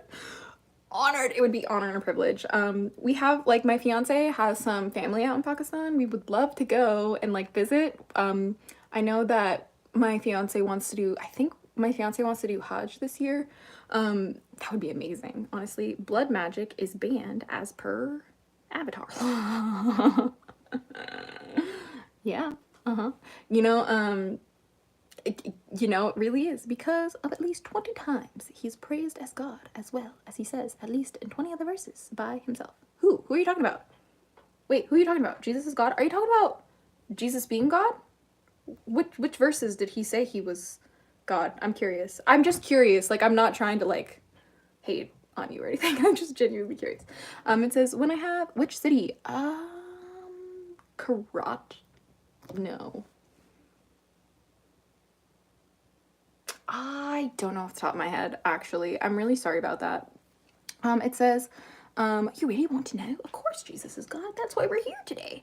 Jesus didn't say a single time that I'm God in the whole Bible. I agree, Sean. That's why I asked for the verse, because, like, I've never seen it Karachi. I think they're in Karachi, but I don't know for sure. I don't know for sure. I know that's where my fiance's dad is from, but I don't know if the family lives there still. That is a little... Marduk did 50 times. Wait, why are we talking about Marduk now? Wait, hold on. Shout out to Tiamat, by the way. She's my matron goddess, for any of you guys who are unaware. I'm in Multan, City of Saints. Ooh, Multan, that sounds beautiful. I have seen pictures only, obviously. I've never been, but I would love to go. I just love the architecture. It's so beautiful there. I have been connected with dragons ever since I was really young. I wanted to learn draconic magic and follow that path, but I'm scared I will lose my intuitive connection. Any thoughts? Let me tell you something, Josie. When it comes to working with dragons, they only work if you believe in them. And the thing about dragons is that, like, the ones that we want to work with, the ones that we are close with, will never, ever maliciously hurt you. They will never judge you. They will never, you know, fuck with you in a way that, like, isn't gonna be for your highest growth, right? The dragons that I work with are always trying to help me grow. And I am not afraid to tell my dragons to get the fuck out. You don't belong here anymore. I have literally cut dragons off of my practice because of this. I have also met dragons who wanted me to do X, Y, and Z. And I'm like, you know what? I don't want to do that. Bye-bye. I banned you, you know? But it says, oh, okay, so Jesus God says, 13 Hebrews. Okay, hold on. I'm taking a screenshot of this. Thank you so much for sharing, my friend. I will definitely go read those verses. But here's something else I want to tell you guys, right? So, like, as much as we love the Bible, okay, as much as we, like, love to study the Bible, we don't really take the Bible very literally from a scholarly perspective, because it has been changed and translated so many times throughout history. We do not have the original Aramaic version, and because of that, it's very watered down and very unreliable. It's like a game of telephone, right? Which is why the Quran is kind of a miracle, minus the kind of, okay? Have you ever experienced death dragons? Yes, Seti the Red. Yes, I have. There is much more. Okay, yes, please keep sending them. I would love it. Oh, yay. Hold on. I found the other one.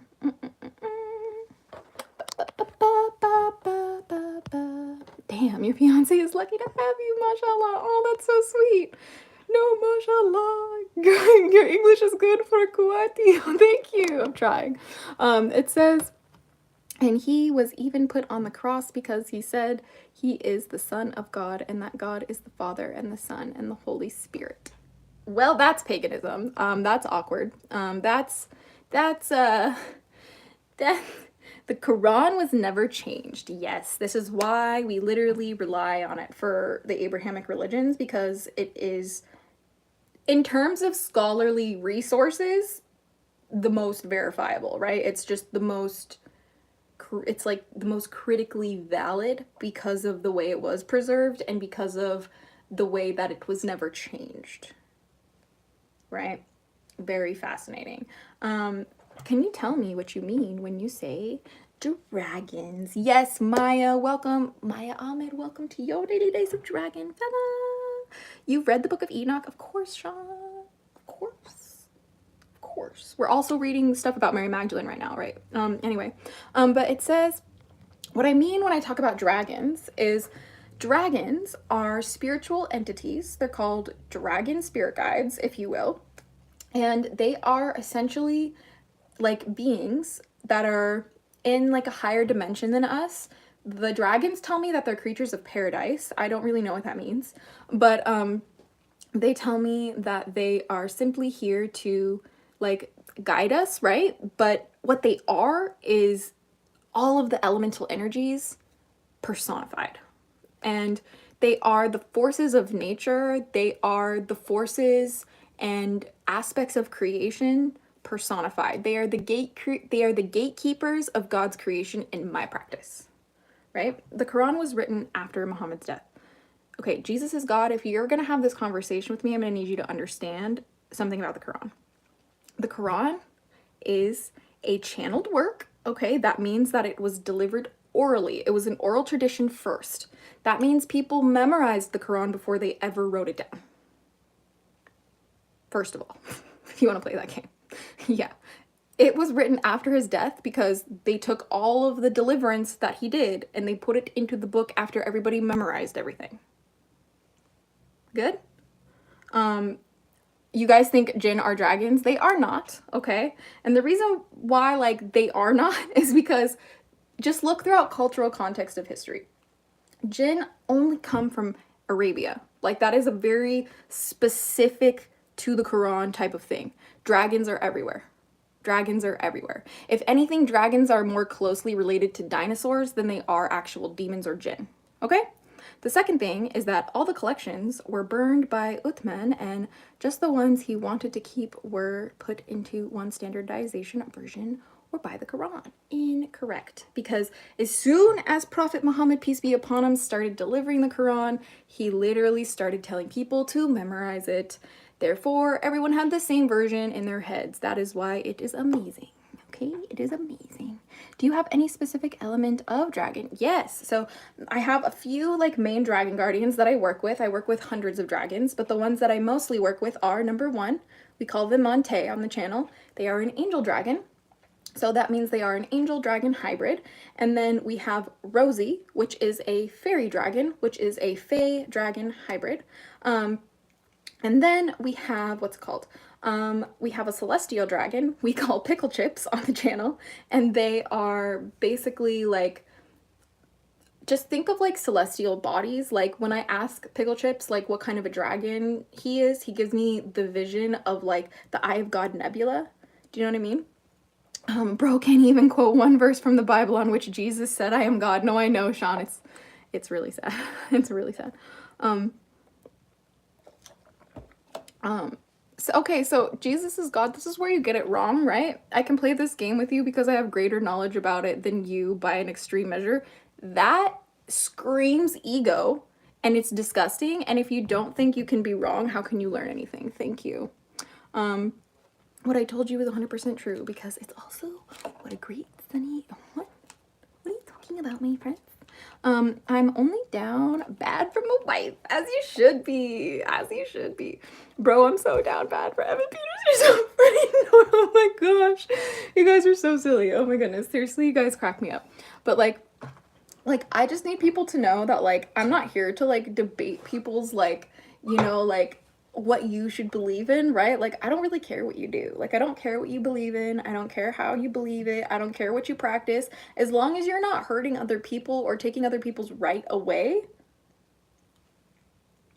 you know? Oh, wow.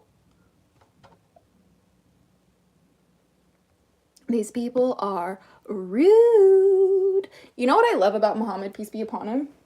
He taught us, and Jesus, peace be upon him, by the way, they taught us to communicate with people with love and compassion and to understand who our audience is. That's a huge part of the Quran, right? It's a huge part of the Quran about which audience we're addressing, right?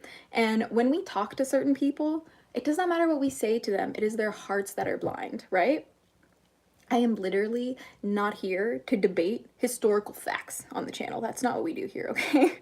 Like, it's just not, like, not what we do here. Like, I love Jesus, peace be upon him. I have all the time in the world to talk about Jesus, but I will not entertain any sort of witchcraft is sending you to hell. I will not entertain you're a nasty woman. I will not entertain any misogyny or any sort of bow down fear mongering.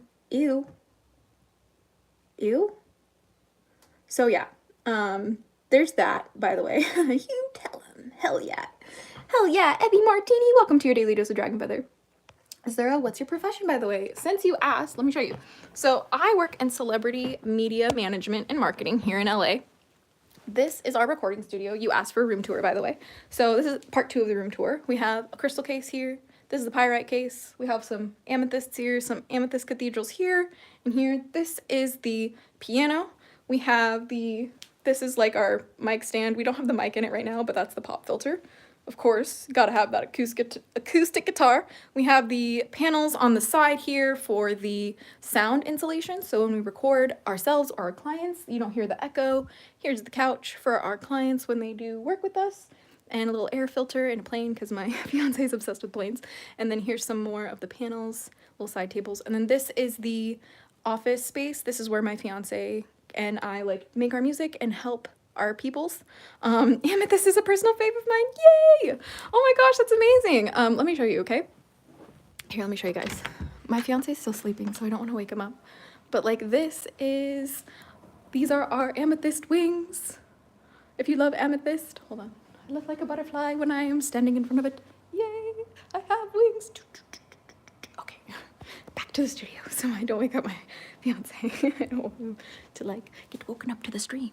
It says, I have guitars too, 2 acoustic ones and 1 electric. Yay! Yay! I love the neutral tones. Thank you. My fiance, oh, Sean. Brother, Sean. You have to see. We have the Eitel Kersey in the house. Hold on. You have to see. How do I do this? Look. Yay! Whee! Shout out to the Eitel Kersey. Shout out to the Eitel Kersey. Okay, going back to the studio. Okay, it says, give him salam if he wakes up. Of course I will. Of course I will. Oh no, it fell down. Well, then I have to fix my chair. We have this like pillow and it fell off when I got up, so. But yeah, that's the studio. We basically work for labels. So the record labels, when they sign their talent and they do their record deals, they will reach out to us in our agency to help them market their talent, to help them get press for them, to help them get events for them, to help them record music for them sometimes. It really just depends. Do you believe in subliminals? Absolutely, I do. I use them, my darling. A huge part of the reason why I have the life I do now is because I was really tapped into what's it called? Subliminals and manifestation. And that journey actually ultimately led me back to my faith in God, because I realized that the ability to manifest things, the ability to shape our reality the way that we want to, the ability to make choices and decisions that create the world around us is a little tiny piece of God's power that he gave us within our souls. This is why I feel like the Bible says like we were created in God's image, because we were created to be creators of this world, right? Like here in this earthly plane, we are meant to, you know, express ourselves. We're meant to experiment and explore and, you know, share that with each other, right? I make subliminals on another channel. OMG, drop your other, what's your channel name? I'll totally go check it out if I'm not already subscribed, because I like literally love subliminals so very much. Yes, they do work. They do. Mashallah, that's so nice. I'm an aeronautical engineer and an army officer. Bro, Sean, that's amazing. But some subliminals have negative energy, so be cautious while choosing the matter. Yes. Yes, that's a very good point, Rockstar. Thank you for the tip, because I think people don't realize that there's also some subliminal channels. Ooh, we're about to spill some tea. Okay, ready? There's some subliminal channels that'll literally make subliminals saying like, you'll be X, Y, and Z, like you'll have the body you want, you'll get the money, you'll get the guy or whatever. And like their subliminals are literally just geared towards subliminally programming you to keep watching their videos. I know that's crazy, but it's real and I've seen it and it's wild. And I'm just like, please be so careful. I really want to start making subliminals, but I feel like I need to just get a little bit better at it before I like actually post some, because like I just feel like I could use a little bit more practice first. But yeah, be so careful about that stuff. You know what I mean? Which is why, again, like some people, it's like, if you're not grounded in who you are, if you're not grounded in what you love, and you're not grounded in how you want to be, that's a great way to like lose your mind when you work with things like subliminals, when you work with things like dragons, when you work with things like, you know, anything. You know what I mean? I found a subliminal that said, become what? Nor what? What? Unsubscribed. Blocked. delete, throw the whole internet out. Throw the whole internet out. Yeah, that's actually really scary. I saw one with anorexia. No, Sophia, that makes me so sad. No. Oh, it's the worst. Like, get anorexia. No, that's so shitty. Yeah, please be careful about the subliminals that you tap into, especially the subliminals for things like changing your appearance. That's wild. Like, I mean, some people like do that and like love that and it works for them, and like more power to you, to be honest, but like I think it's just a great way to go down a rabbit hole of like losing your mind. I hate the fact that some people manifest mental illnesses. Like, you don't want that. Trust me, you know exactly. Let's talk about it. Like, so many people, like, in the mental health community, like, when it comes to disorders like DID or OSDD, for those of you guys who don't know what it is, it's basically dissociative identity disorders. They're all trauma-based disorders that happen and occur in really young childhood, from about the ages of like 4 to 7, with repeated trauma that like the child cannot escape, and in doing so their personality fractures and develops differently. So it's really sad, actually. It's really sad, and some people are like trying to like claim that they have like these like systems in their head, like these spiritual systems in their head without the trauma, and they're like presenting it as if it's like this fun thing, that it's like this what's it called, it's like something that anyone can do or have, and it's incredibly disrespectful to the people who went through trauma to get these disorders and who do not want these disorders and who are genuinely frustrated by these disorders. I am not 15. That's crazy. I am an adult, okay? So yeah, that's it. I started this channel when I was like very young, like 13, I think. I started making YouTube videos when I was like 12. I don't know if it was this channel I started when I was 12, but I started making YouTube videos when I was 12, okay? John, welcome to your daily dose of Dragonfeather. Jesus is not king here, but you are more than welcome. It says, Sophia, it's sad that a lot of Christians just don't really know about their own religion and blame and talk shit about other religions just to negatively embrace their belief. I hate it so much. Yeah, I agree. I agree. You wanna know why?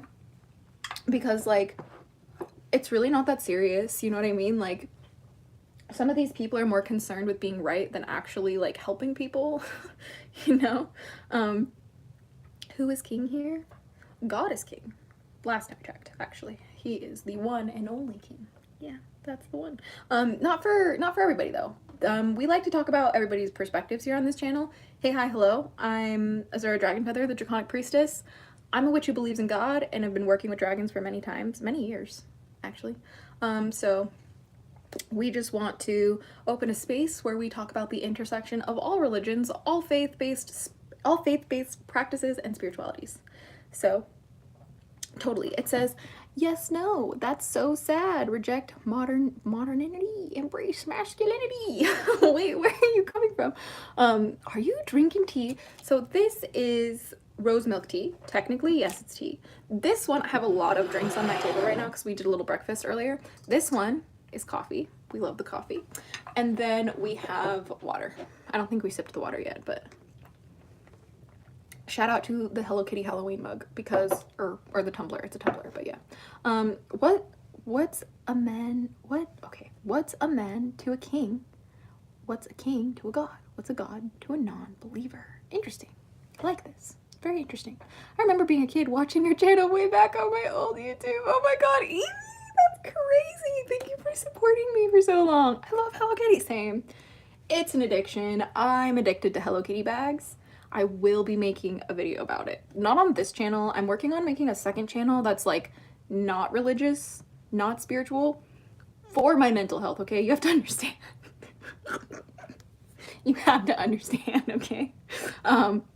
It says, hold on. It says, unfortunately, I was manipulated into the whole spiritual system thing at one point and it traumatized me more. Liz, no.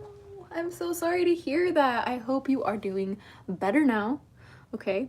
I tend to love very childish things for some reason. Do you tend to love childish things, or does the world tend to label certain things you love childish?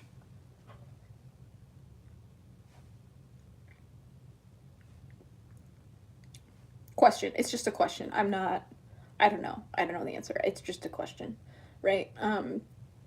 I love Hello Kitty. Should it be childish? I don't really know who says, right? Bro, you're still a 15-year-old and a child. Wait, I'm not 15. What? What's happening? Am I misreading this? Oh, good point. Yeah, for real. Mashallah. Anyway. Oh, Sean, by the way, shout out to Harut and Marut, okay? Because so many people don't know that, like, according to like Islam, like, magic is real, right? And like the angels taught us how to do it, but it was always supposed to be a test of faith. You know what I mean? That's like my favorite part, right? Because like we're not supposed to like use our magic to glorify ourselves. We're not supposed to use our witchcraft to deceive people. We're not supposed to use our witchcraft to hurt people. We're not supposed to use our witchcraft to take away people's blessings that they got from God. Like, it's literally a test of faith. even when you do practice witchcraft and you do believe in God or you don't believe in God, it's still a test of your faith. Why? Because like, do you believe in magic? Do you? Because those who do not believe will not see it. You know what I mean? Like, and that's why my whole channel, like, and my whole message, honestly, especially just as a witch, and the main theme that I've learned growing in my journey as the Draconic Priestess is literally where you put your faith matters. Where you put your faith matters. Azura, emotions and colors? Oh, no, I don't do that. Like, I don't see emotions as colors. I know some people like can see smells and like hear colors or something like that. My name's Noor, not No. Oh, I'm so no. I thought I called you Noor. All things have a cost and it will always be paid in full. Yes. Yeah. Shout out to Harut and Marut. I would love to meet them. Do you think psychedelics can connect you to spirituality? Yes, Rockstar. Yes, they can, but you have to use them responsibly, okay? You have to use them, what's the word? You have to use them with respect, and you have to be intentional with the set and the setting. What do I mean by that? When you use psychedelics for spiritual experience, or when you use them as a tool to help you, you have to understand that the goal is never to be using the substance to evolve yourself. That is not a good idea. For example, the reason why, like, I personally have had psychedelic experiences in my past is because I was trying to heal my trauma, okay? I had severe PTSD. I had severe, like, just trauma, and I had no idea how to cope with it, and no doctor could help me. And I literally tried these substances, and in doing so was able to open my mind and use my brain in a different way that helped me process this trauma to the point where I do not need these substances anymore. When you use these substances as a crutch for your spiritual experiences, that's when you lose the plot. That's when things get dangerous. That's when you become an addict, okay? I used to be addicted to drugs very badly. Not the psychedelic kinds, worst ones, okay? Very much worse ones, okay? And the only way I got out of that, the only way I decided to stop, was deciding that I did not need these substances to have a certain experience. I could have them by myself. I could, you know? I could have them by myself. How can I make guy friends who aren't weird? Honestly, Noor, I don't know if there's any magic in the world that can help with that. I kind of got trauma from LSD, not gonna lie, but shrooms helped a lot. Yeah, so the best way that I can explain this is, like, LSD is very mechanical, right? Like, when you trip on LSD, it's very much like angular and like robotic, but when you trip on things like mushrooms, for example, it's very spirally, it's very whimsical, it's very curvy, it's very like literally, like mushrooms are spirals and like LSD is like angles. That's the best way I can describe it. They're definitely used for different things. I do not condone any sort of substance use for spiritual practices. I just do not. I think that everybody has their own path to follow, and I think that, you know, these substances should be accessible to us in a safe and, you know, regulated way, because people are going to choose what they want to do no matter what, right? Like, people are going to do whatever they want. And the war on drugs in at least America was always racially motivated, okay?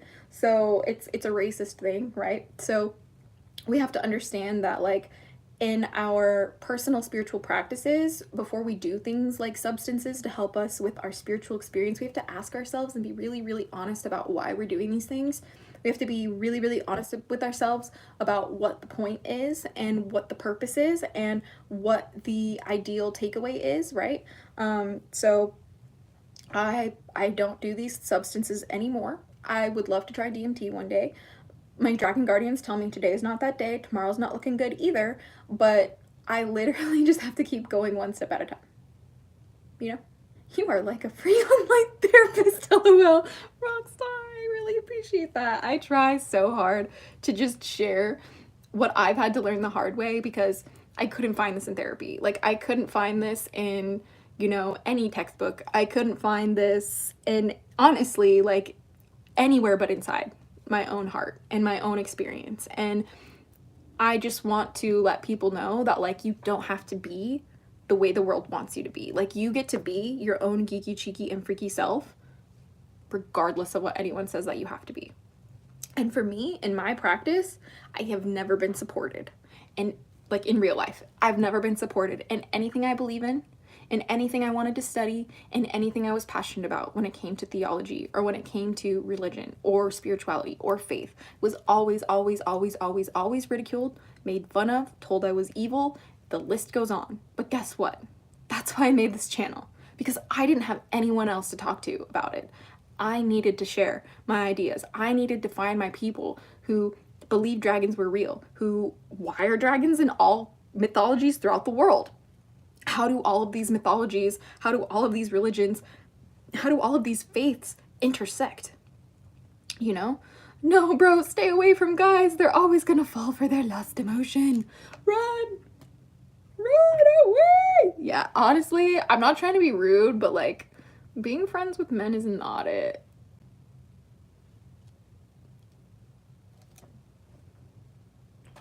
Sorry. Fave part of the day, morning, noon, or night? Twilight. No. Dawn. You know, when the sun, like, right before the sun rises and it's like the sky is periwinkle, that's the best part of the day. Tova, welcome to your daily dose of Dragonfeather. Good to see you.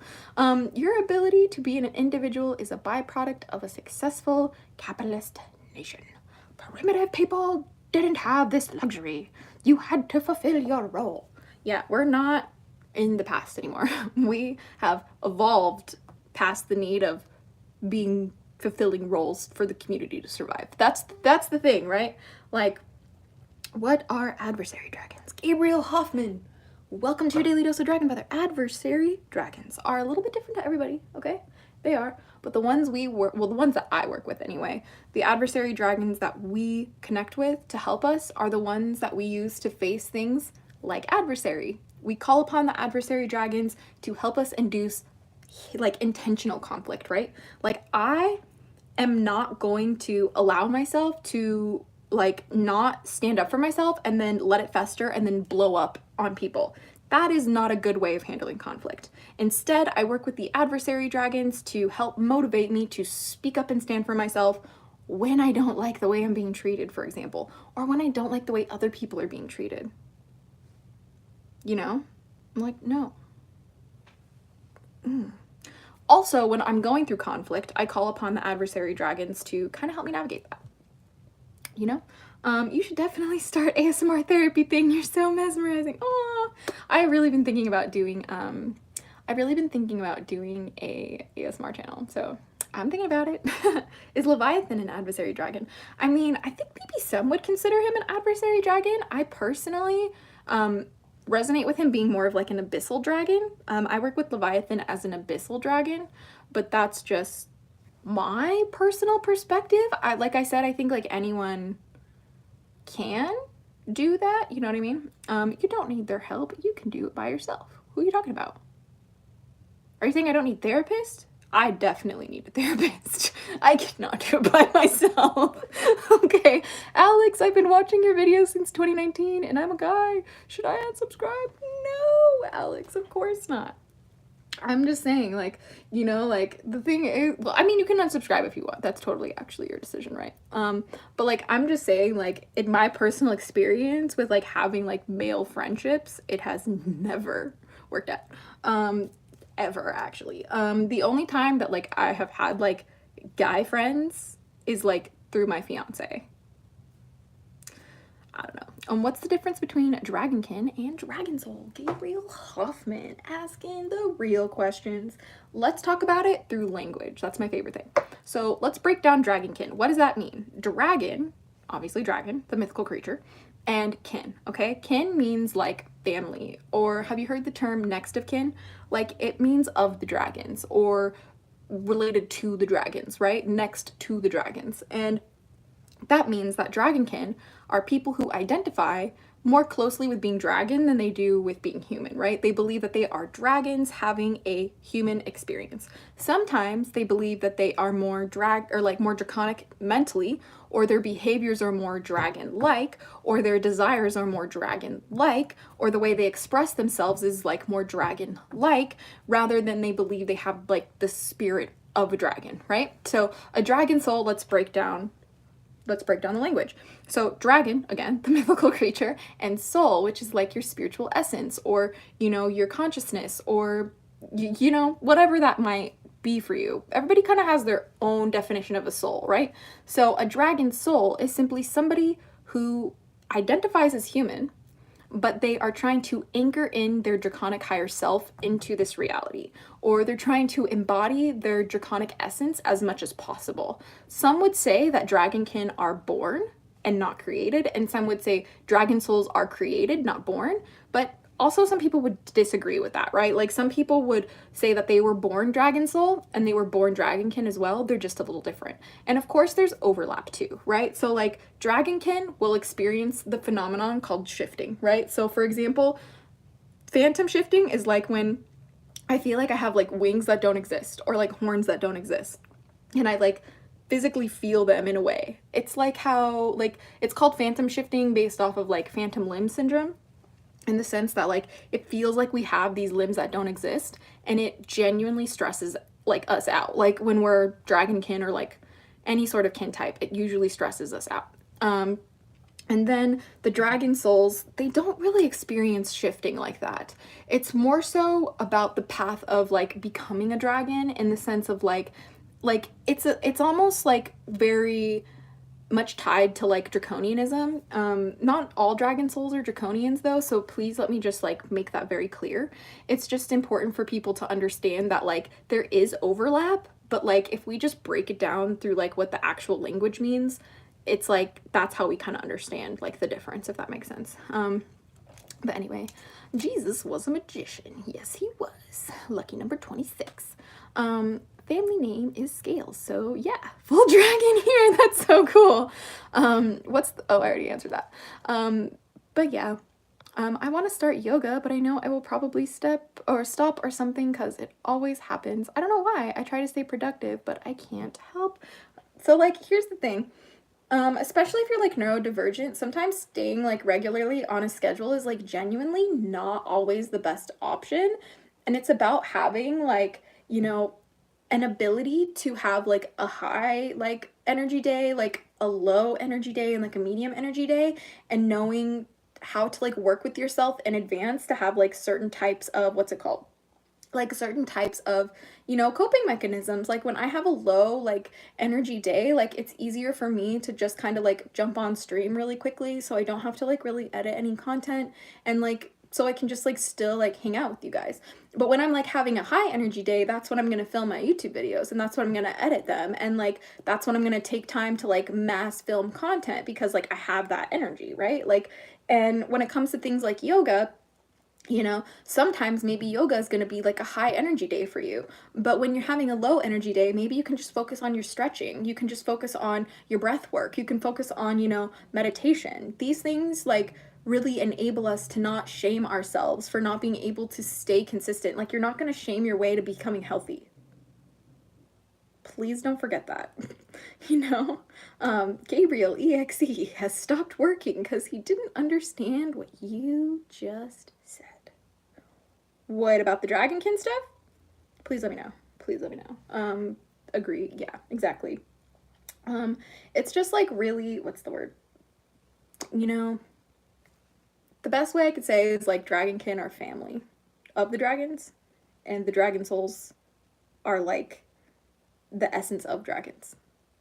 Yeah, it's it can be different for everybody, right? So like, I find that most people who identify as dragon souls do not consider themselves dragons. Where like all of the dragonkin that I've met consider themselves dragons. Does that make sense?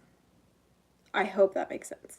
If you would like more clarification, please feel free to join the Hatchling Clan Discord server. We have a Theron Otherkin chat, but we also have a Dragonkin and a Dragon Soul chat, and we have so many members who are both Dragonkin and Dragon Soul, or one or the other, and we're always chatting about it. So if you have any questions, please let us know.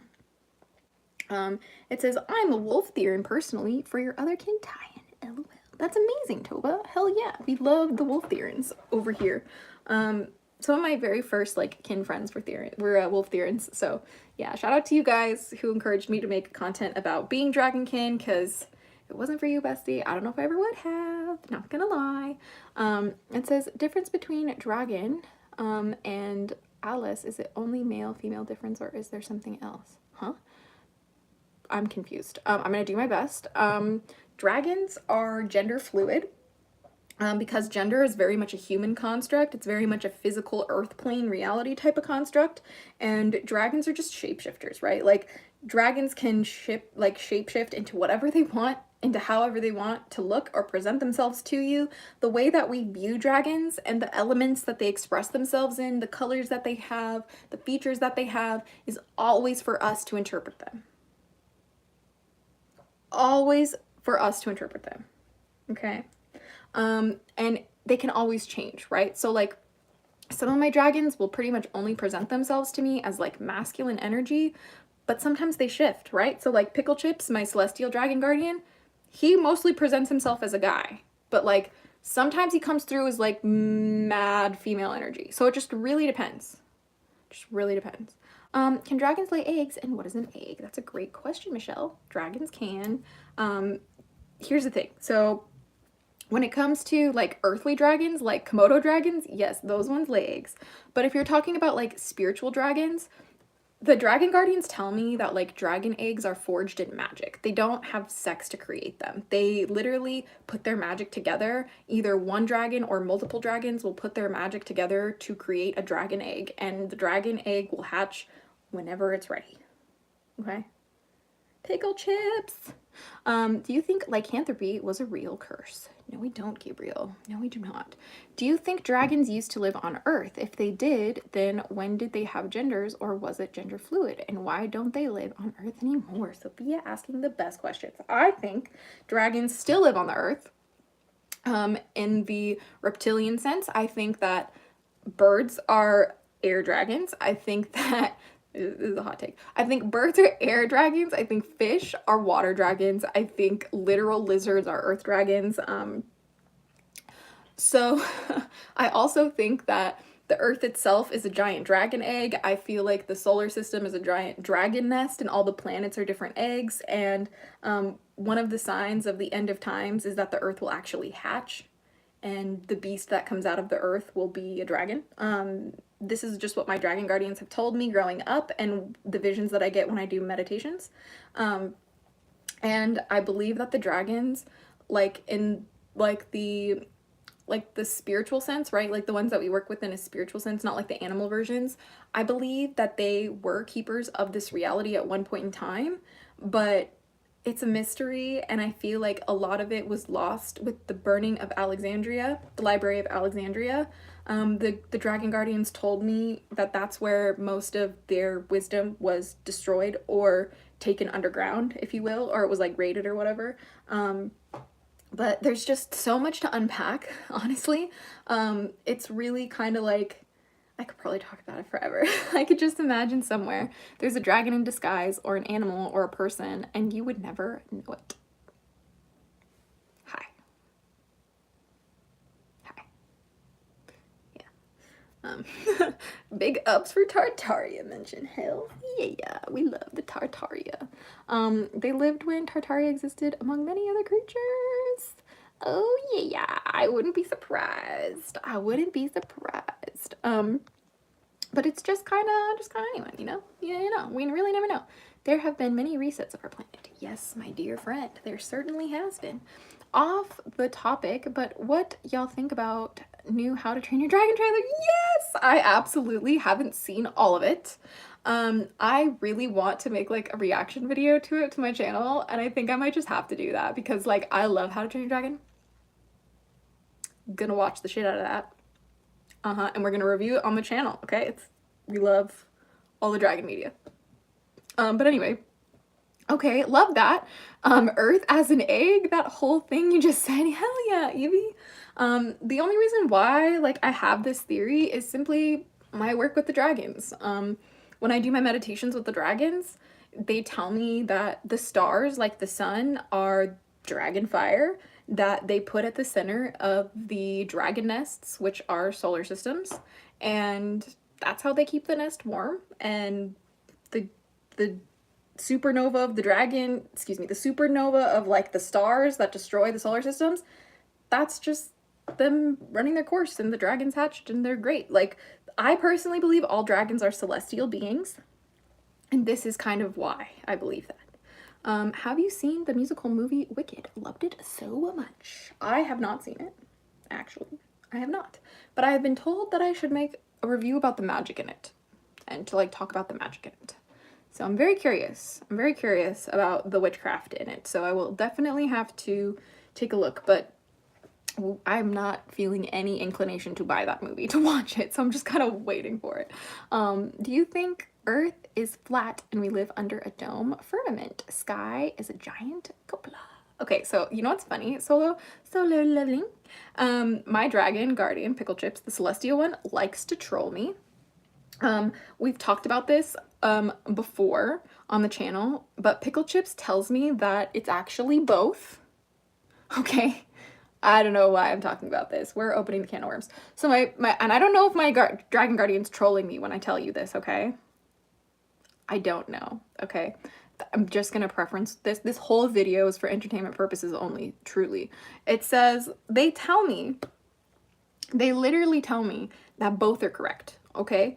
The Earth is a sphere and it's flat. And I'm like, huh? And they're like, okay, so the Earth plane is flat, but it's a sphere in the sense that there's a firmament of, like, on top and on the bottom. Do I believe this? I don't know. I don't think so. I'm just telling you what my dragon told me, okay? That is literally all that's happening right now.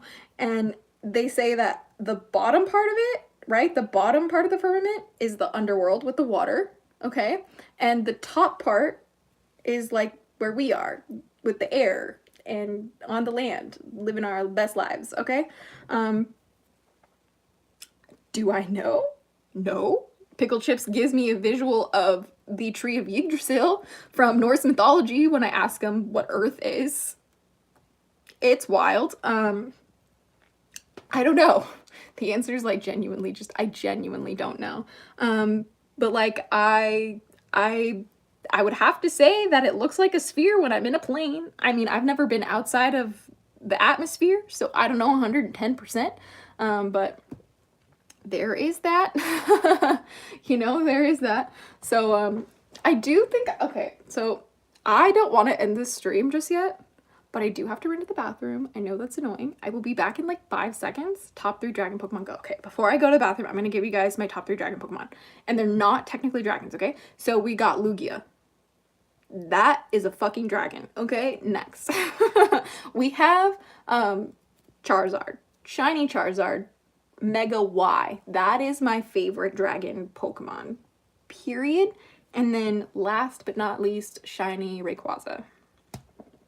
Top 3 dragon Pokemon. Okay, I'm going to run to the bathroom. I'll be right back, please. You can leave, you can come back. It would be awesome if you stay. Grab a snack. Maybe you need a bathroom trip too. I'll be right back, seriously.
Yay! Thank you guys so much for waiting. That was very sweet of you.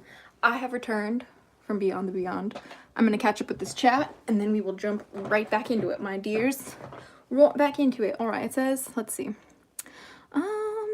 Let's see. There's going to be a second movie in March, I think. I hope so. That would be amazing. Apparently the Christian god was described as a dragon in the Old Testament. I may be wrong about that. I just looked it up on Google. Oh, sorry if I'm wrong. No. They're saying Yahweh was described as a dragon. And also the Torah too, I believe. It's a reference to Gossip Girl. Oh, that's amazing. Like a vibrational frequencies type thing? Exactly, Tabrice. It's like, they're just vibes, man. Dragons are just good vibes.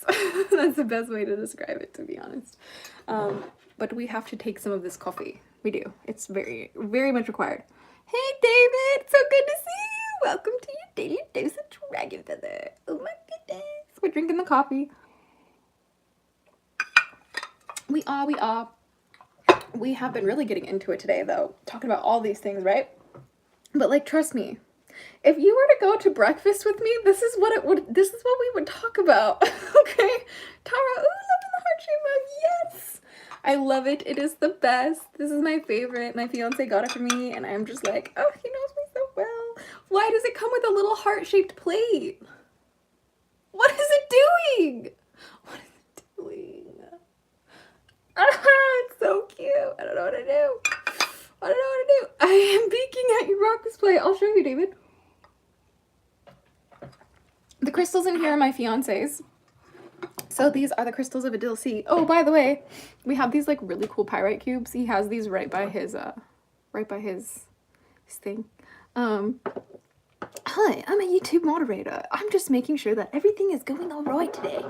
Sir, you are not a YouTube moderator. That is not how YouTube works. I hope you're having a good day. It says, it could be for biscuits to dip in coffee.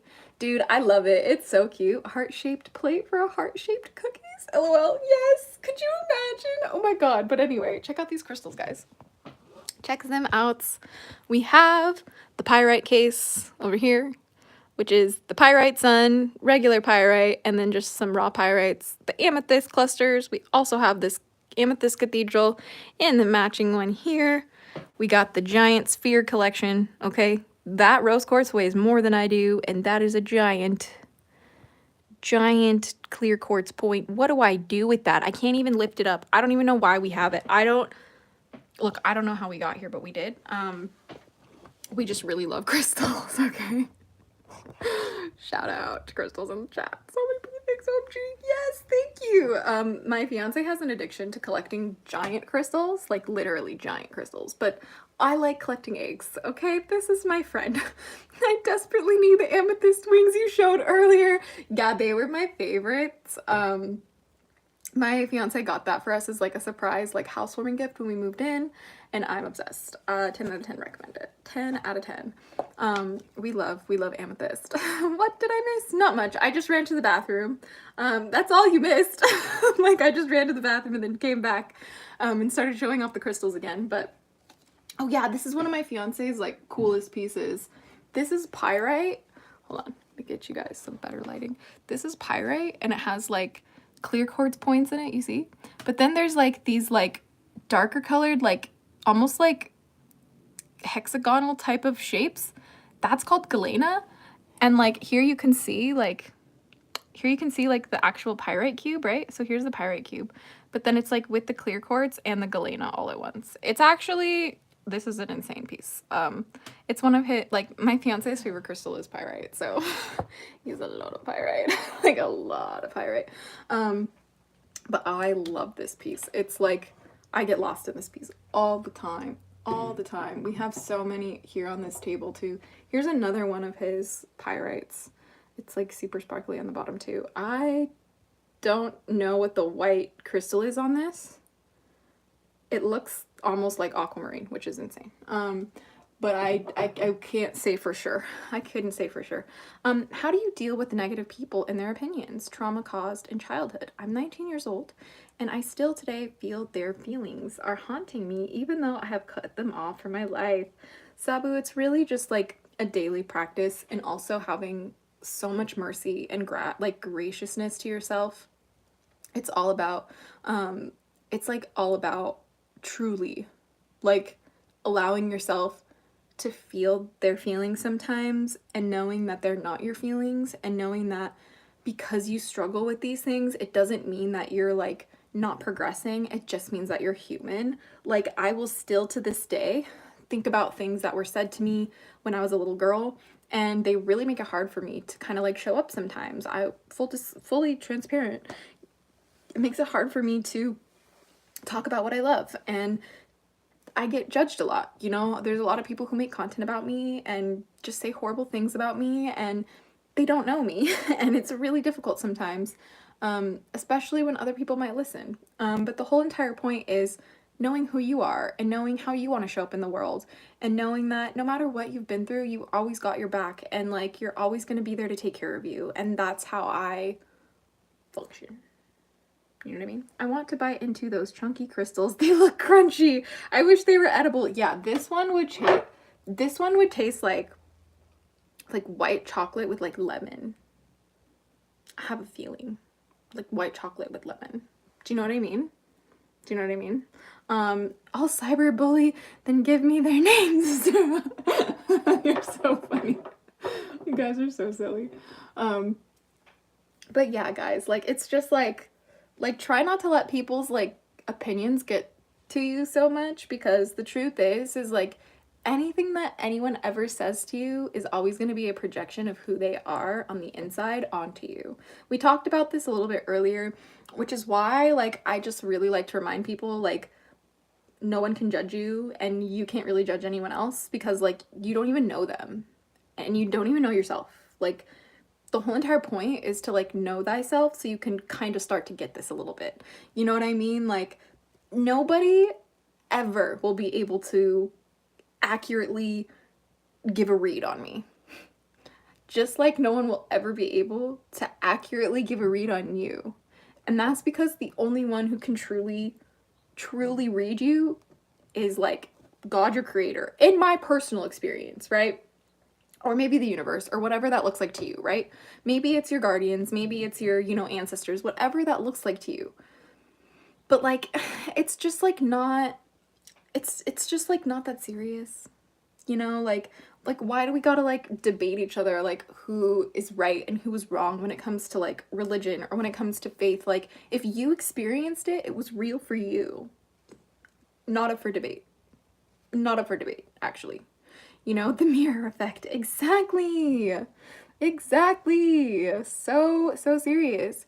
It says, nice, love Himalayan rock salt. It's also very good for cooking. Yes, Blades Arts and Crafts. We love it. We love it so much. We love it. The forbidden dessert. Oh my goodness. You guys are funny. Let me see. No, because like in my like and like just in my life experience, like people just get hurt when you start saying I know the truth and you're wrong. That is fundamentally the problem. Like when you start saying it's my way, I know the truth, you're wrong, that is the fundamental problem. Okay? The fundamental problem. It says, how did the full moon in Leo affect you? Honestly, for me, as a Taurus moon, sun and rising, Leo wasn't bad. I don't know. I found myself again with it. Yay! No, okay. Like, so the moon was really, really nice for me. I really struggle sleeping. We did a stream. But like the takeaway for this full moon is really like one for me to remind myself of where I want to go and who I want to be this year. And like, what am I tolerating that I just don't deserve? Like, what am I keeping in my space that I don't need? Like, what am I responding to and engaging with that I really should just be ignoring? And that was my full moon. It was very intense, very humbling, okay, but very much necessary, okay? It's always good to reassess yourself and where you're at in your practice. It doesn't matter what you believe in. It doesn't matter what book you follow or what deity you believe in or what spirits you work with or whatever it is. It's always good to check in with yourself and ask yourself, does this resonate? Am I truly in alignment in this path? Do I feel supported by my belief systems or do I feel hindered by them? Do I feel like it hurts me or helps me? These are questions we need to ask ourselves when it comes to our crafts, when it comes to anything, really. Like, I want you guys to know that you don't need anyone else. You don't need a preacher to tell you how to believe in God. You do not need an influencer to tell you how to cast a spell, and you definitely do not need a spirit to be magical, okay? You can be whatever you want in this life simply by choosing to not take no for an answer. And some people will think you're delusional and crazy, but they're going to think you're delusional and crazy regardless of what you do, so you might as well do what you like. Okay. All right. Spiritual trash day is coming up soon with spring cleaning. I'm not looking forward to it. Blades, I get it, but here's the thing. It's really important for us to start reworking our perspective of cleaning and how can we perceive it as an act of, you know, just a sacred act, one that we can look forward to, one that brings us joy, one that brings us fulfillment, one that brings us health and happiness and self-confidence, you know? When we say we're gonna clean our room and then we don't, that's like the best way to ruin your self-confidence. That's like the best way to lose trust with yourself. We have to enable ourselves to make promises to ourselves and then enable ourselves to keep them, because that is what builds the confidence, that is what builds the trust, that is what builds the love, the self-care, the commitment to yourself. That is what builds the standards. That is what builds the reality you're looking for. You know, shedding that which no longer serves us. Exactly. You don't need it if it's not helping you grow. And sometimes where we come from, we've come from a lot of abuse. We've come from a lot of hardship, conflict, struggle, trauma. And for many of us, that's all we know. And it's really hard to like navigate the world without assuming everything's trying to hurt us. And moving forward from those kinds of behaviors and those kinds of patterns is ultimately what's going to bring you the most success in this life. When you realize that certain patterns you have that used to keep you safe are no longer keeping you safe, and you choose to focus on that and you choose to let them go and let something else replace it, that is always going to yield you the best results in this life. That is always going to bring you miracles. That's going to bring you magic. That's going to bring you opportunities. That's going to bring you new life. It really will. I'm like covered in chills saying this because it is literally my experience. And I know it's true because I lived it. It all started in the mind. And that is the biggest thing I can tell anyone. It doesn't matter what you believe in. It doesn't matter what you have faith in. It all starts in the mind, because this is what makes us different than any other species on this planet. The mind we have in between our ears is literally so powerful. And the most of what we struggle with in the world today on the physical plane is all about what we refuse to sit with ourselves in the silence and address, okay? There's so many people who are trying to get power, who are trying to get control over people or resources or this, that, and third, because they do not or cannot sit with themselves and reflect on who they are and have become. And it's tragic. It's deadly tragic. It is. And I wish everybody the best, because this is not an easy life. This was never an easy life. It was never meant to be an easy life, okay? This was meant to challenge you. This world is meant to make you grow. This world is made to push you to your absolute breaking point just so you can evolve into a beautiful version of yourself that would have been impossible to achieve without this experience. Without this experience. And like, for many, many times in my spiritual journey, I thought I wasn't going to survive. Thought I wasn't going to make it to sunrise. So many dark nights I thought I wouldn't come out of. But I did, and I did every single time. And if you were watching me here, right now, guess what? You did the same thing every single time. And no one can take that away from you. And the world will try and convince you that you are not a survivor, that you are not thriving because you don't have this hair color, because you don't have this body shape, because you don't have this many followers, because you don't have this party invitation. Ew. Ew. Blech. Unsubscribe. Block. Throw the whole internet out, because that is not why we're here. Okay? We're not here to compete with each other about whose ego is bigger, about whose following is better. No.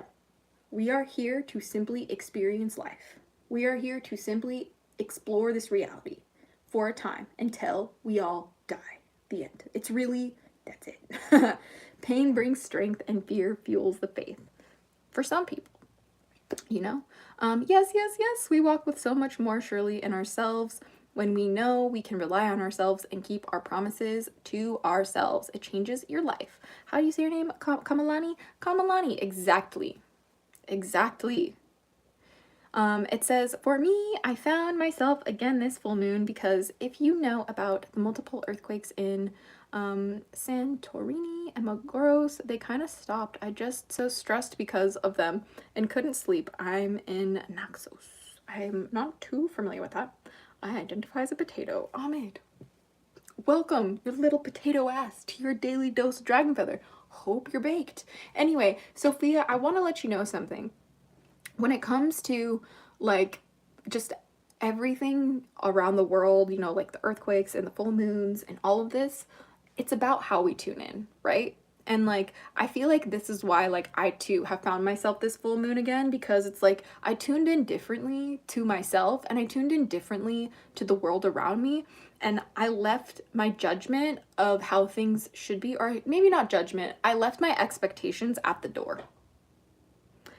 And like I walked through a door to a new reality, right? It's like I took off my shoes outside of the door and then walked in. And my shoes that I took off and left outside of the door were my expectations. Were my expectations. All right? And I refuse to go back. I refuse, okay? Like I will never expect things from people in this reality. That is not real, okay? I will not expect people to be a certain way. I will know what I deserve and understand this incredibly critically, and depending on how other people behave, I move accordingly. But I will never expect things from people, because every single time that I have, it's literally ruined everything. Everything. You know how, what my worry is? It's the fact that people don't think zodiac signs are evil. It's just because they don't align with God. Interesting. I'm not sure I understood that 100%. It says, there were earthquakes all day. Like, I was so stressed. I was overwhelmed by it. There were over 200 quakes in a day. Most of them were small, but also a lot of them were strong. This happened for 2 weeks straight. Sophia, terrifying, by the way. I really hope you're okay. But also, how we perceive earthquakes matters. This might be a hot take, because I know people like actually genuinely lose their lives in earthquakes, and I'm not trying to diminish this reality. May they rest in paradise. What I'm trying to say is that perception is reality, and for me, in my personal experience, I choose to perceive earthquakes as shifts into a better timeline for myself, as shifts into a better experience. I also, because I believe the earth is a dragon egg, every single earthquake that I experience, I feel is like profoundly spiritual in the sense that like the dragon is moving, right? This perception enables me to not get thrown into anxiety spirals when things like earthquakes happen or when things like natural disasters happen. It's how we perceive the tools we have to cope through it. And for some of us, it looks like full moon rituals. For some of us, it looks like praying to God. For some of us, it looks like just taking a walk, and it's not that serious. But it's different for everybody, and the whole entire point of this reality is to face your fears and rise. Face your fears and rise, okay? Like, of course, your fear is valid. Listen to it. Don't try and shame yourself for being afraid. For without fear, there cannot be courage. I challenge you to face your fears, despite how much you shake and tremble, and choose to rise above it. That is what it means to be a dragon, okay? Do you think a dragon would be a dragon if they never faced their fears? Absolutely not. My dragon guardians tell me they have fears too, but what they don't do is let those fears rule their lives. And don't let their fears rule their realities. Like for me, I used to literally be so afraid of planes that like even just hearing one would completely throw me off. I would start spiraling into a genuine mental health episode. I would have panic attacks, you guys. And like I had to change my perspective and remind my body I am safe to hear planes. I am privileged to live where I do. I will be okay. And things like this really helps me to stay grounded. But another thing that we have to understand is we don't have control over anything except our perspective, our actions, and our deeds. How are you moving through this life? Are you moving through this life in a way that makes you proud? Are you moving through this life in a way that makes you a coward? Are you moving through this life in a way that makes you lazy? Are you moving through this life in a way that makes you noble? I don't know. Are you moving in a way that's just for the justice of others? Or are you just self-interested? Because everybody has their own decisions to make every single day. This life is one of making decisions and choices. And depending on how you choose determines the reality. Every single time, you know? Every single time. It says, and then I lost myself. Oh, I missed it. It says, I am safe here. And honestly, what you were saying is true because the earthquake started when I was very, very highly opened.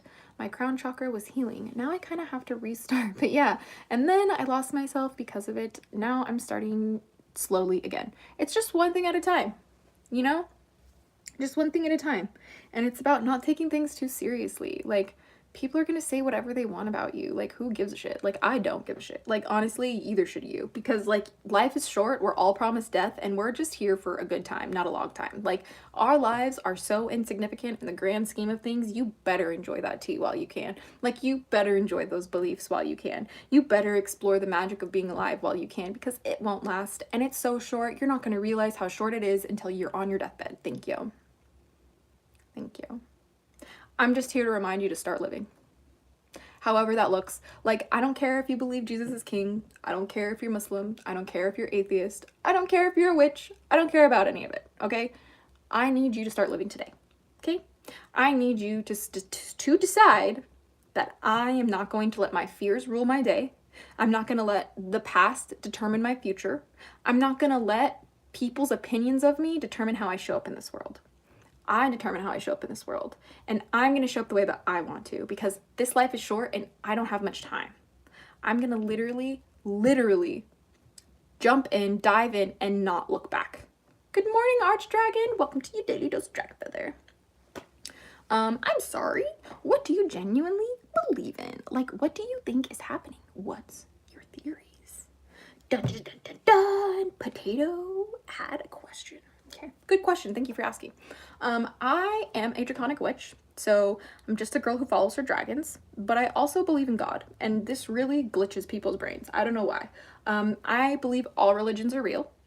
I believe that we're only going to understand the true, like, spiritual picture if we look at all of the human faiths across the world.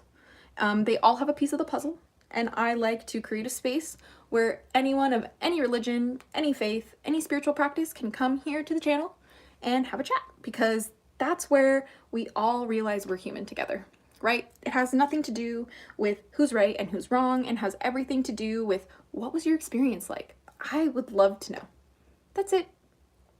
Something disgusting they did is they moved the airplane tickets to 200 euros when people wanted to leave their island because they were scared of the quakes. Like, dude, that's so shitty, Sophia. I'm so sorry to hear that. I'm so sorry to hear that. Yinsen77, welcome to your daily dose of Dragonfeather. You're awesome. You're awesome, my friend. Thank you for joining. It's okay. I was in Naxos though, so I was safer when that happened in Santorini. Aw, man, like, I just really hope everybody's okay. Like, it's really scary. Miller, welcome to your daily dose of Dragonfeather. Welcome.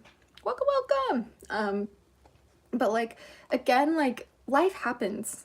And one thing that I learned while reading the Quran that really brought me a lot of peace, and sometimes it's not for everyone, so, like, this is just what works for me, is, like, leaning into the knowing that, like, God does what he wills with us. Like, no matter what I do, like, the universe is just gonna be the universe, and things are just gonna happen sometimes. Like, no matter what happens, like, sometimes I'll be challenged, and sometimes it won't be easy.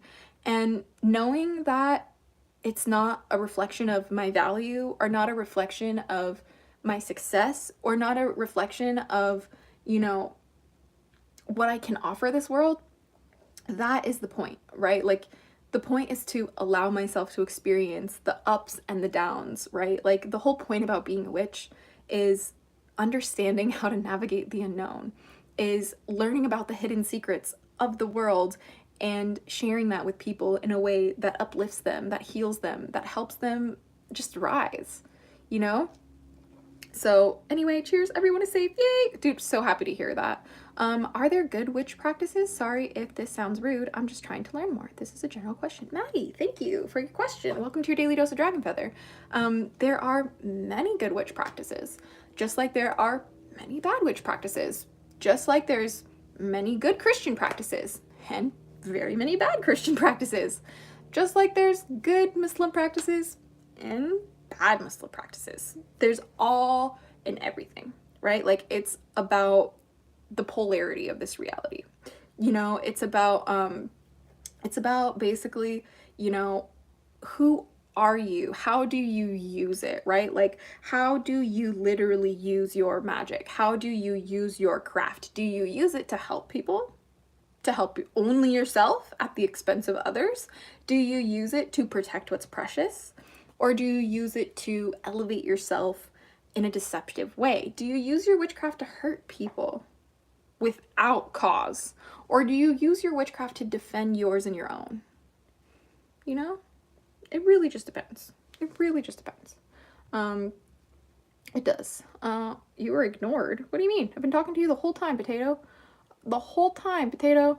I literally told you what I believe, what I genuinely believe.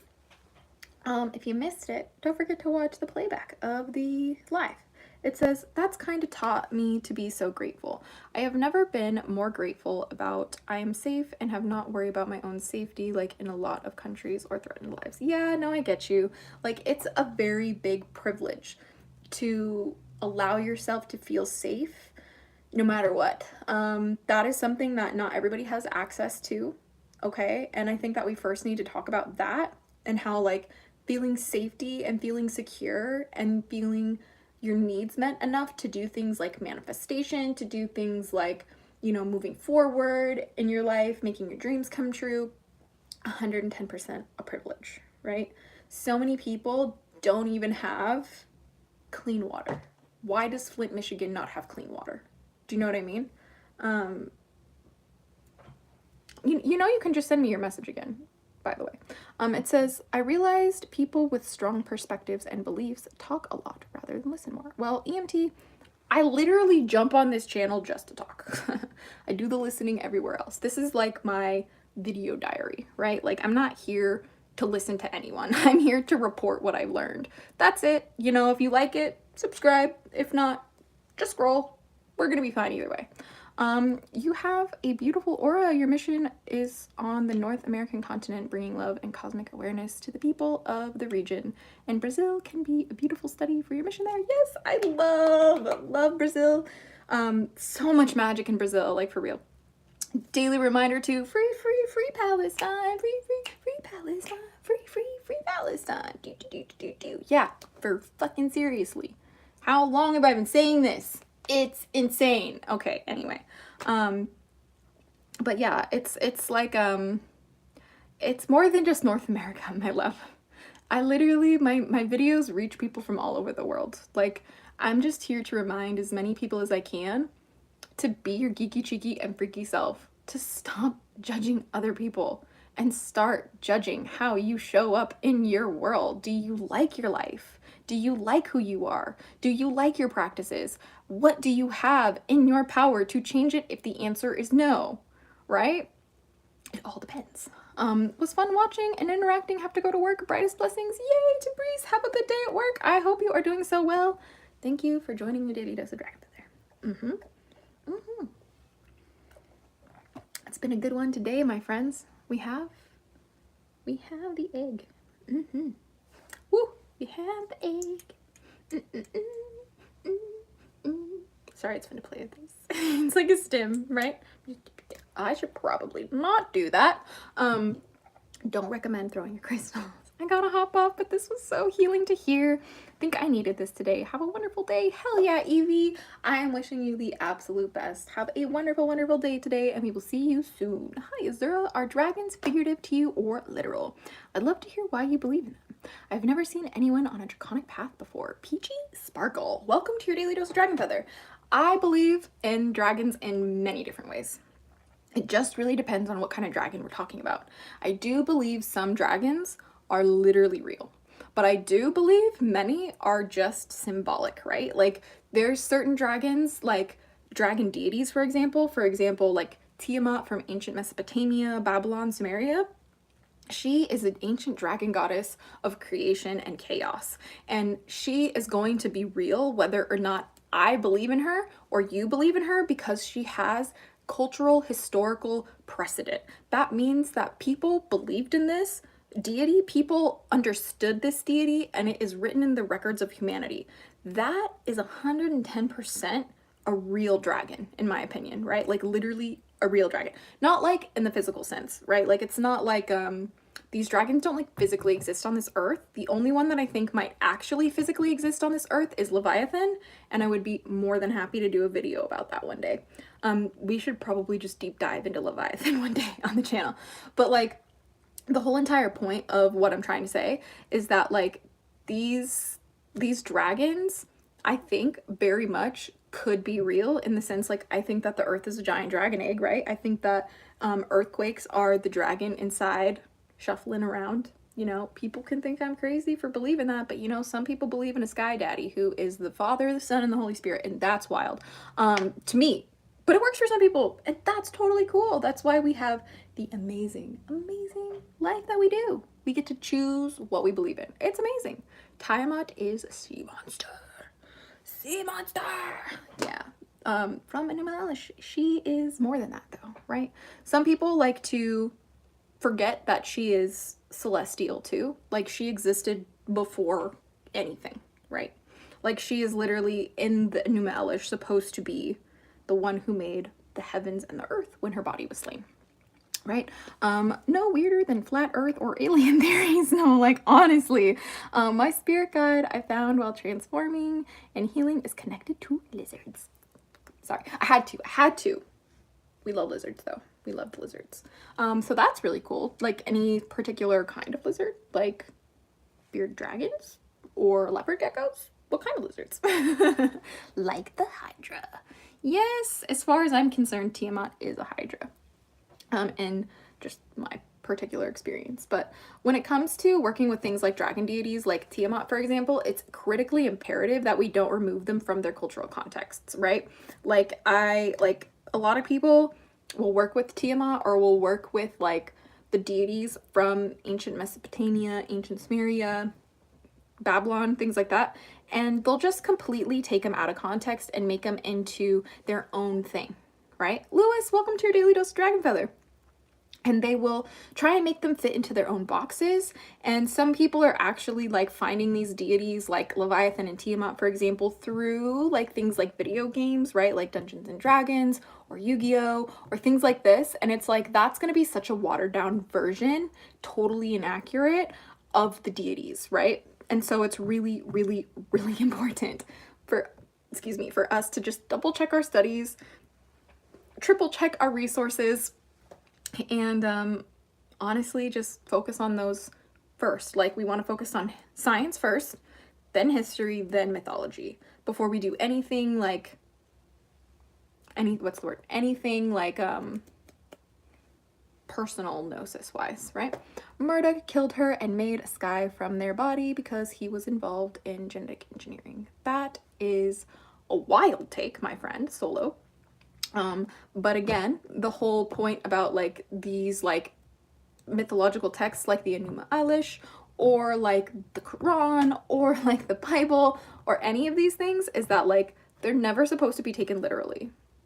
Ever. Like it didn't literally happen, okay? Like they are stories that are very symbolic and metaphorical that are meant to convey human themes, convey human experiences and archetypes of our reality to better help us as humans understand. Sometimes they're even stories that were real in some sense, but over time were changed into like a legend or into a myth or into folklore, right?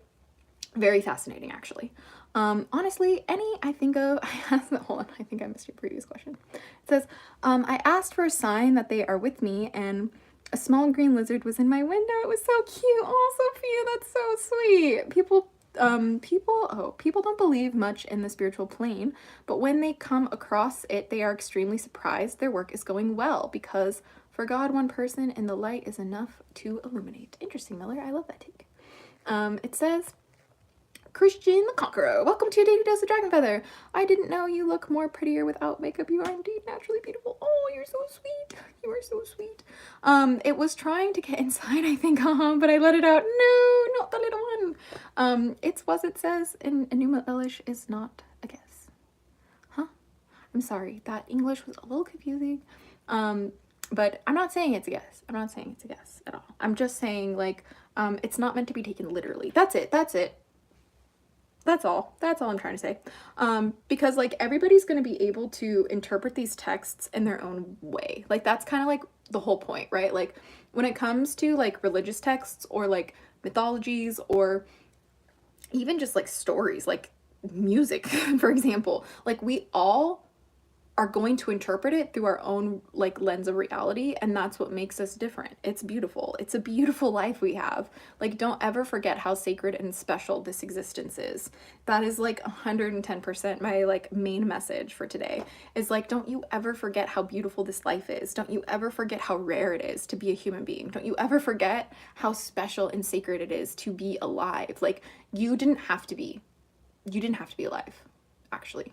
And the probability of you actually existing is insane. It's insanely low. And yet here we are on technology, all of us from around the world having a chat at 10:33 in the morning Pacific Standard Time. What? Like how is that real? It wasn't real for a long time. And if you were to tell people from even just 100 years ago that this technology would exist, believe you. They would literally call you a witch. Okay? A witch. And they would be like, to the loony bin, okay? But like, we don't live in that world anymore. And a huge thing that has really changed humanity almost overnight is the internet. All right? We're able to connect with each other in a time and space way faster ever than in our history, at least our immediate history, right? So it's important for us to just kind of like sit in gratitude and marvel at the magic that is, and really just be aware and mindful. Perhaps you will be grateful. That's it. Was sea serpent also a dragon in Norse mythology? Yes, Jormungandr, the world serpent, is a dragon. Also, Nidhogger, literally a dragon. Shout out to our dragons in Norse mythology. If we read what they were doing in Tartaria and ancient Greece, it makes sense. All the gods with little g are the same gods, only names change through the continents. Like Marduk and Tiamat are like Indra and Shiva from Vedas. Love it. What's one advice you could give, Shug? I need you to understand that if there is one thing you take away from my channel, okay? I need you to understand that we live in a world of possibilities. We live in a world of possibilities, okay?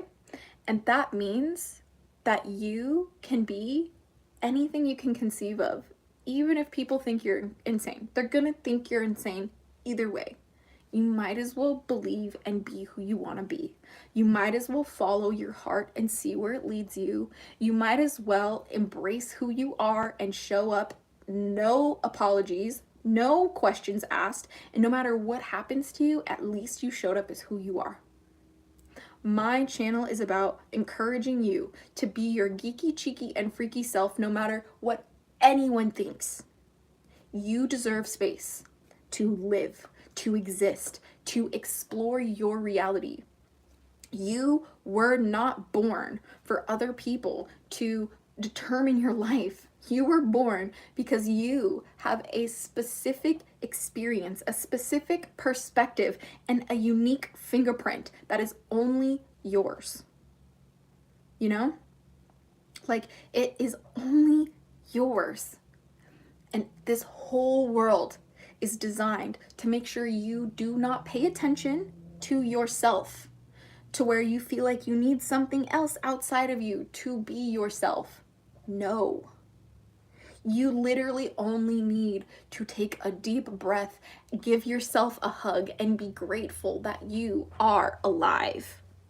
I am so happy and grateful that I am alive today, because I could have died in my sleep. There could have been something that happened. I could have been ill. My heart might not have worked the best. But not only that, I have 2 lungs that work. I have a heart that beats. I have 2 legs that walk. I have a mouth that talks. I have eyes that see, ears that hear, and a heart that loves. Like, so many people don't have that. I choose to be grateful. And I need you guys to move through life through gratitude. And I know that it's hard, and you are allowed to be angry at the world, and you are allowed to hate things, and you are allowed to literally feel like you want to unalive yourself and still be grateful for that process. And I need you to understand that that is such a hot take, and I'm not trying to spiritually bypass your real life struggles, never. But what I'm saying is you always have a choice to choose on how to observe them. You always have a choice to choose how to observe your pain, how to observe your struggle, how to observe the world's suffering. It is your choice. Your choice. Damn, I may have needed that. I'm 23 feeling lost after college with no career. Sug, because everyone in your world has told you this is what success looks like. Success looks like me getting a career right after I graduate college before I hit 25. And that is just not reality for many people, right? Like, success is how you define it. Success is how you want it to be. For me, success for me looks like jumping on this channel every day and helping at least one person feel like they can be themselves. Some people literally think I need to go see a doctor. I do see doctors. They tell me I'm great and I'm very smart for my age, okay? But you need to understand that it is all subjective. Everything is objectively neutral, and that hurts to hear. But it is also radically liberating and radically scary at the same time, because now somehow we are ultimately responsible for everything in our own lives. And I'm going to take it a step further. Radical responsibility looks like I'm taking responsibility for humanity. Because as within, so without. God, us. Okay? God, us. Right? I have wars inside of me. Therefore, I see wars outside of me. I have suffering inside of me. I see suffering outside of me. But when I create harmony inside of me, I see harmony outside of me. And it happens one person at a time. One brain, one belief, one idea at a time. That's it. Well, you're successful today. You really helped me out today. Thank you. Thank you so much for tuning in, Shug.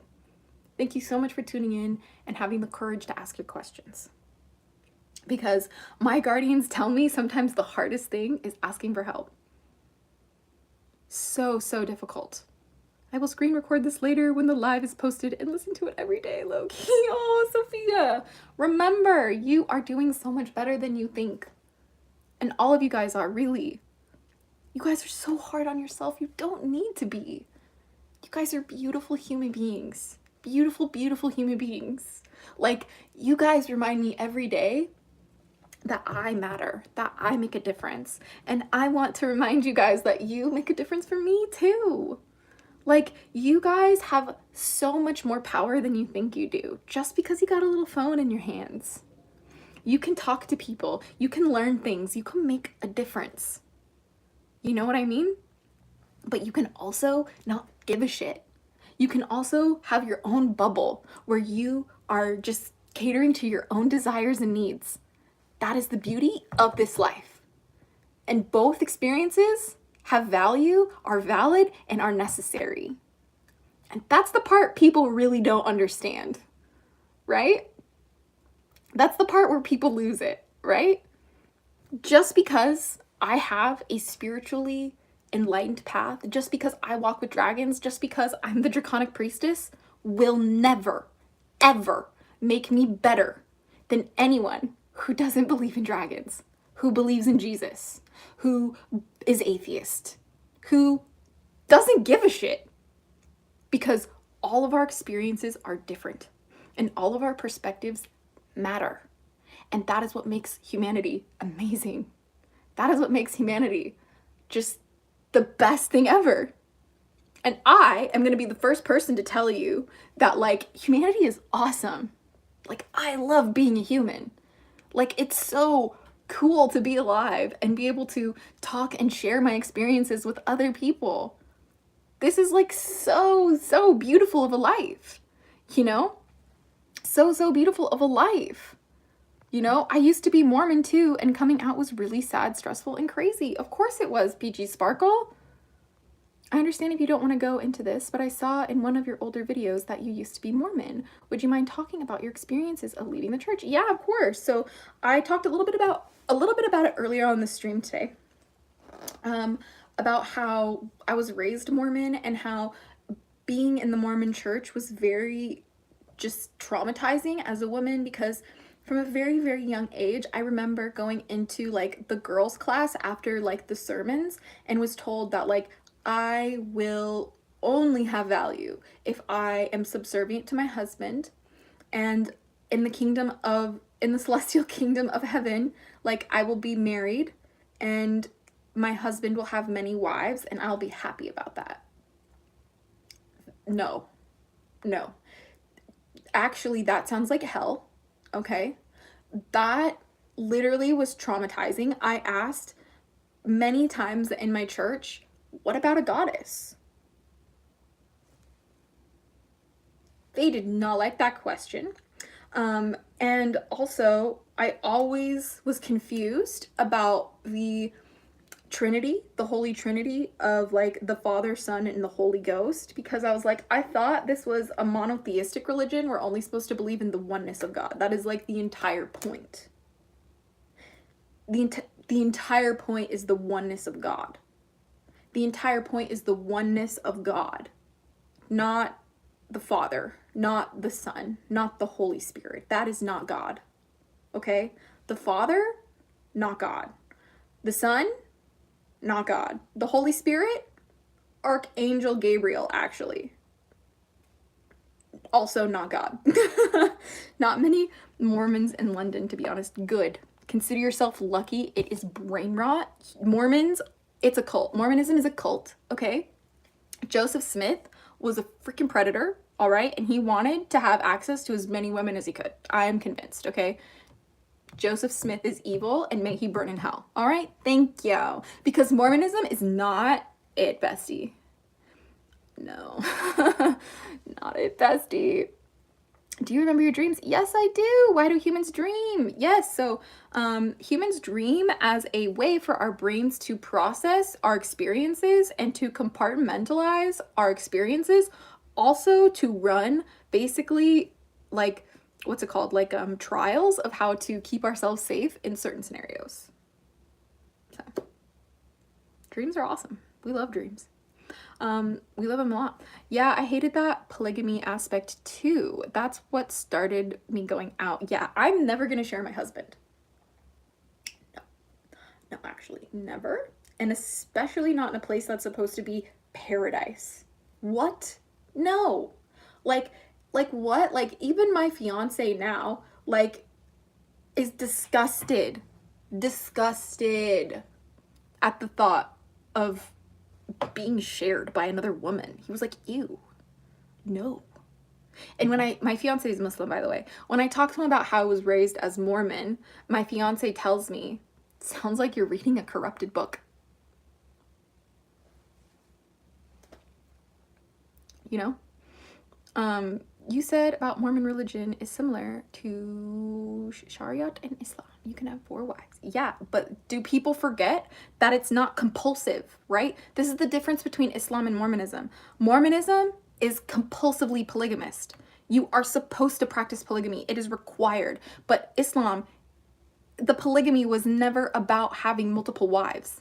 It was always about taking care of the women who lost their husbands. It was all about taking care of the women who did not have resources. Did it always work out that way? No, because some men are trash, okay?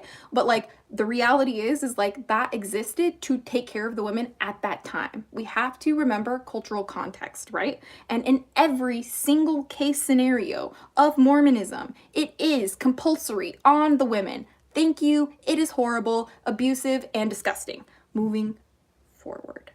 Let's not forget that in Islam, you cannot have multiple wives unless your first ones say it is okay. You cannot have multiple wives in Islam unless you are able to provide for them all and take care of them all. It is very specifically stated in the Quran. Very specifically stated in the Quran. You know, I think it is disgusting, okay? We have reached a point in time where that's not necessarily required, right? Like, I, in America, will never need to practice polygamy because I will always have access to resources because of what I do, right? Because of the economy we have here, because of the internet, blah, blah, blah, blah.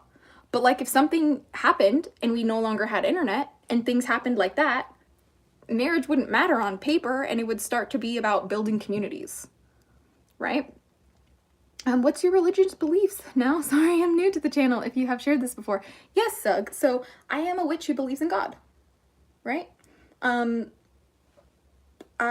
really don't know how else to say that. I followed the Draconic path. So I'm a dragon witch. What the fuck is Mormon? I've never heard of it before. Sophia, please. Don't ask. Consider yourself literally blessed. Like, Mormonism is a newer version of Christianity that I am entirely convinced is a cult. Entirely convinced is a cult. Are lucid dreams connected to the multiverse? Yes, Rockstar, I believe they are. I definitely believe they are. Hi, Paul James. Welcome to your daily dose of Dragonfeather. If you dream about me, will I feel it in my dream? I don't really know. I don't really know. Tell me, OMG, please. It's basically, okay, have you heard of, like, the term trad wife? Mormonism is basically where trad wives come from.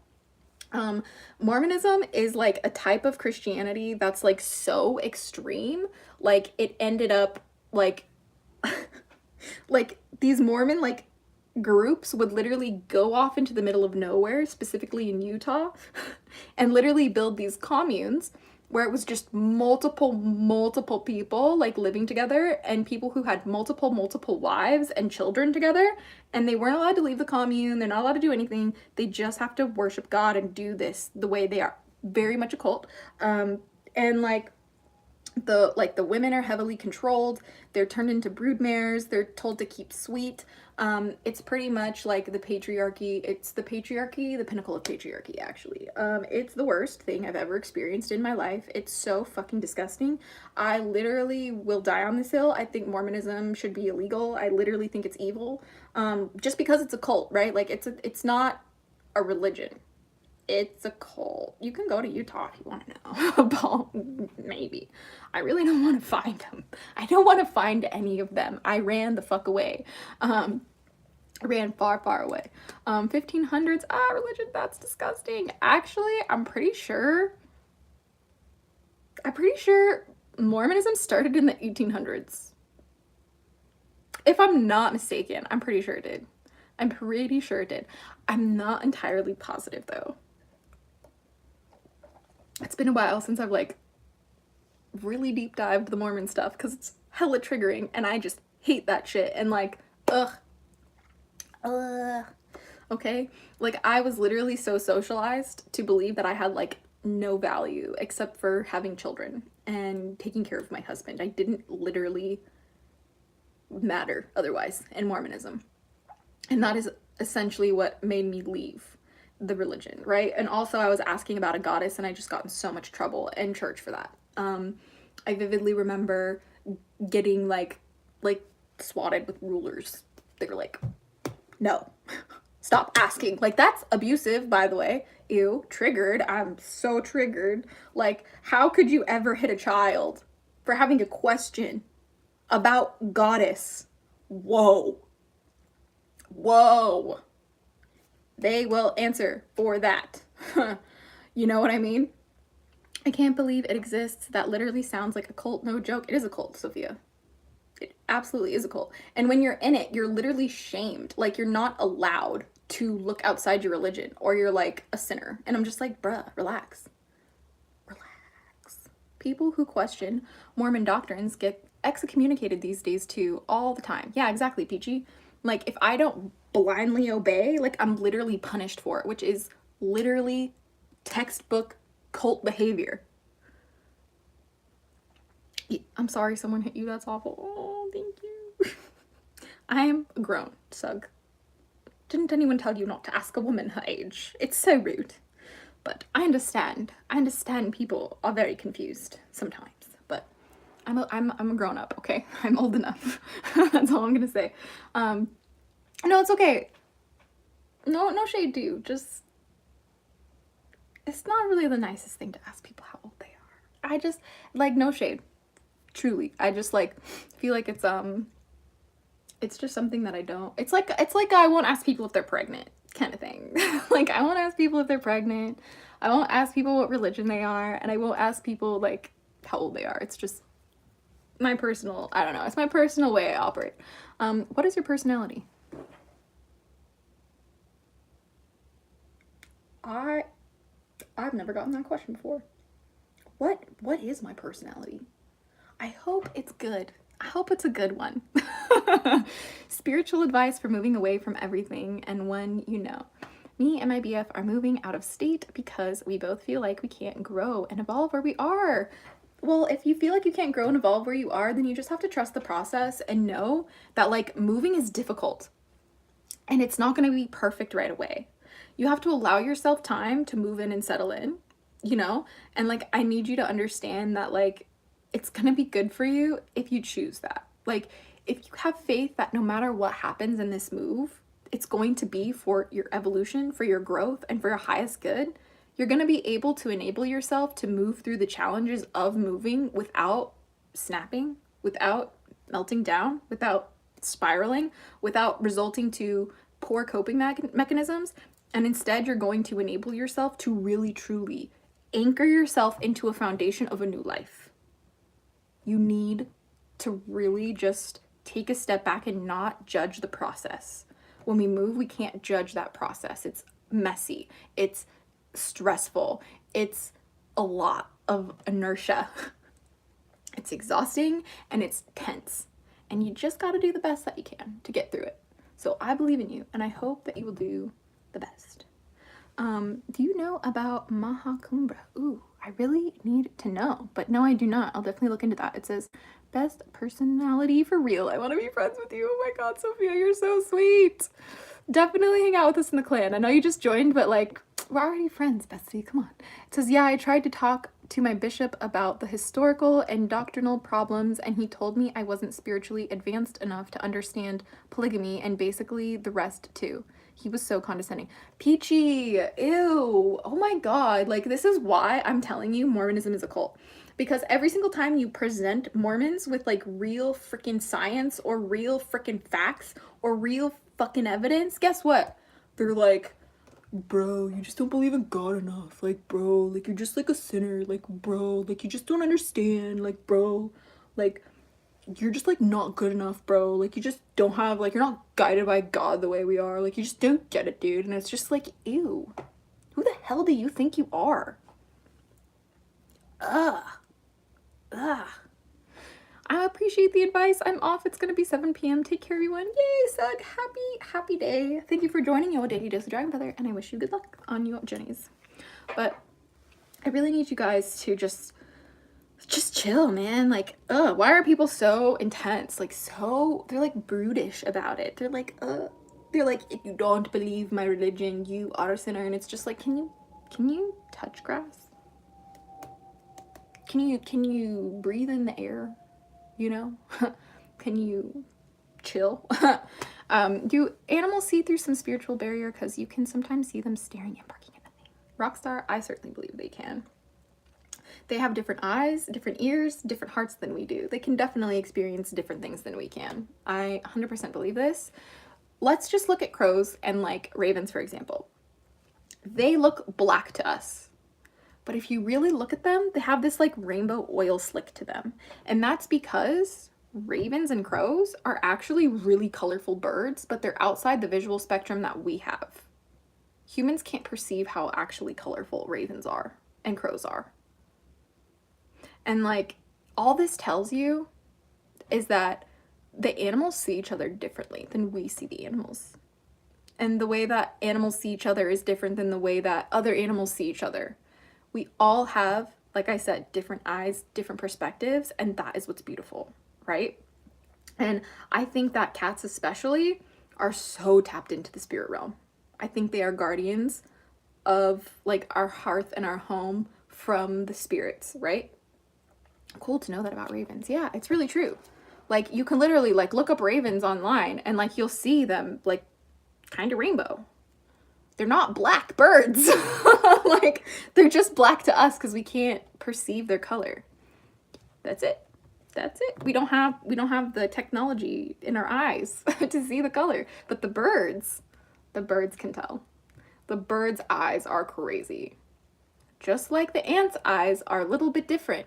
They might not have eyes in the way that we do, but they're still seeing their reality. They're still perceiving their lives.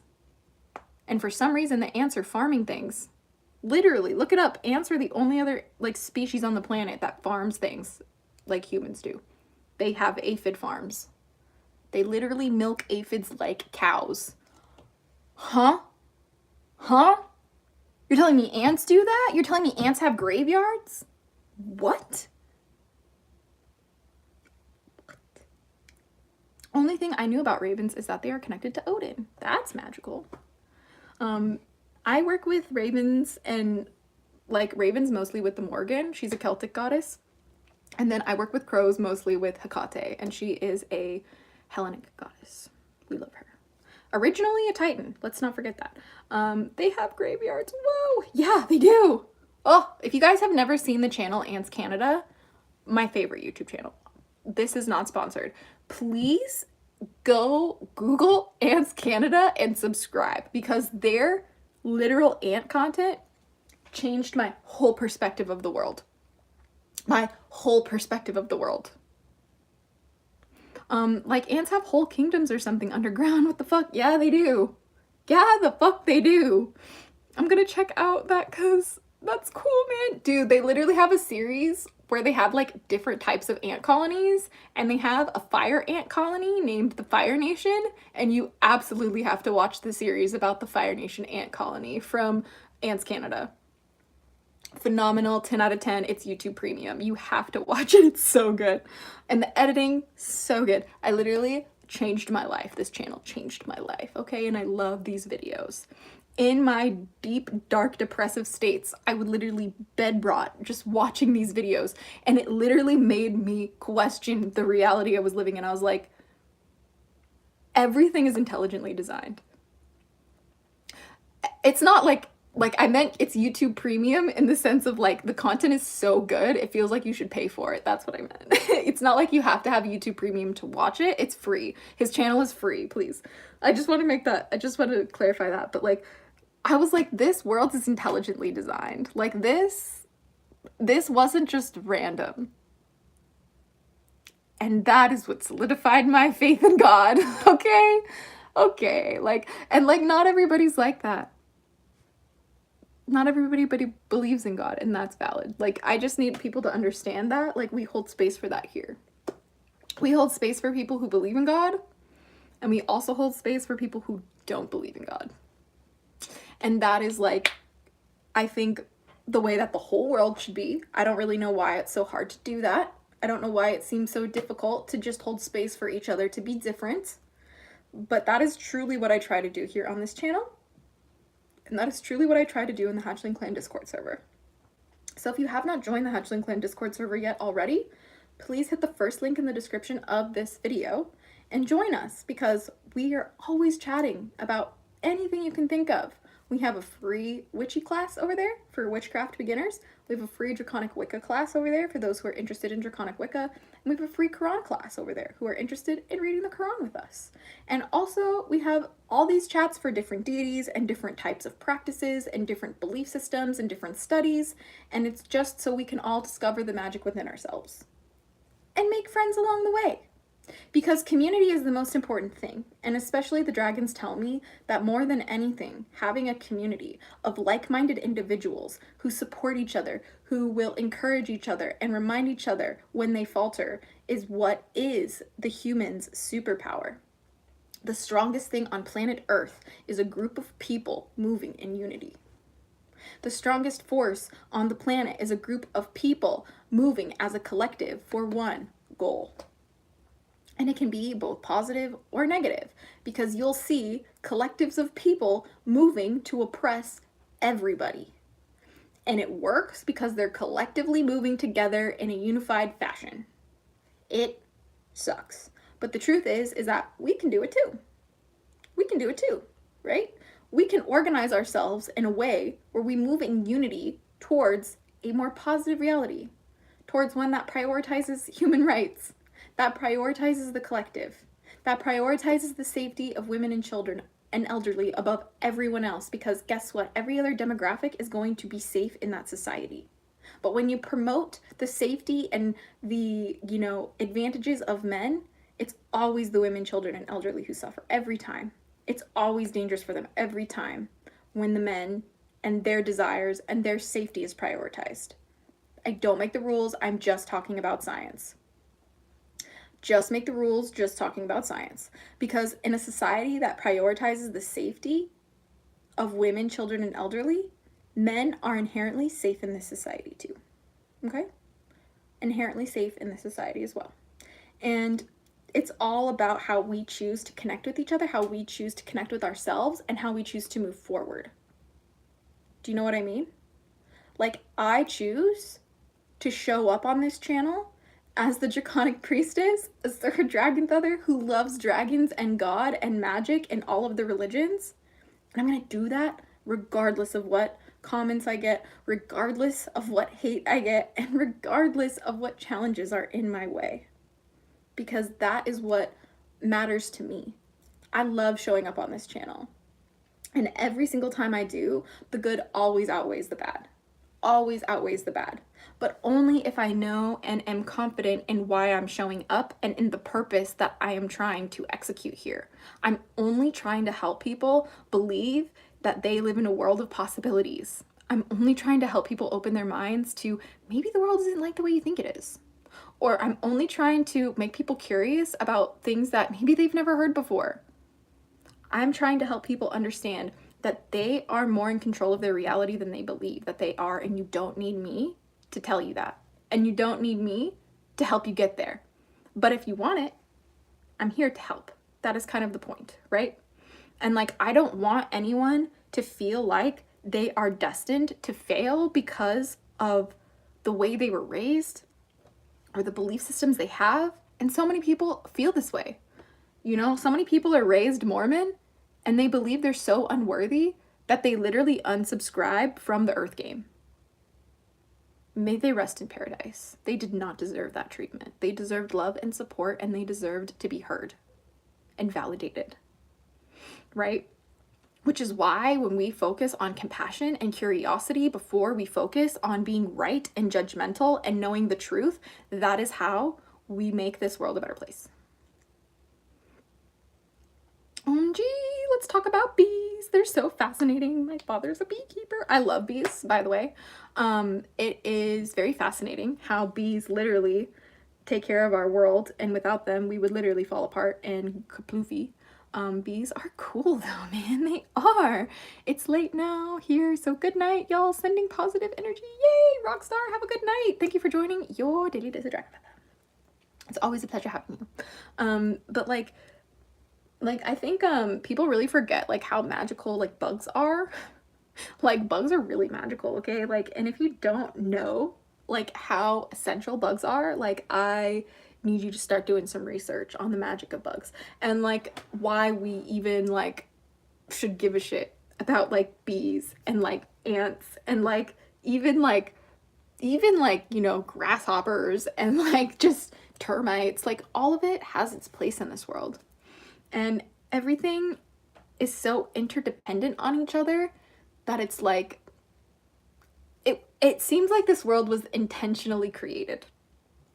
I find it very hard to believe any other way. I don't know who created it. I'm not saying I know who did. I don't. I believe it was God, right? I believe God is source, but I'm also just a human being and I don't know anything and I can always be wrong.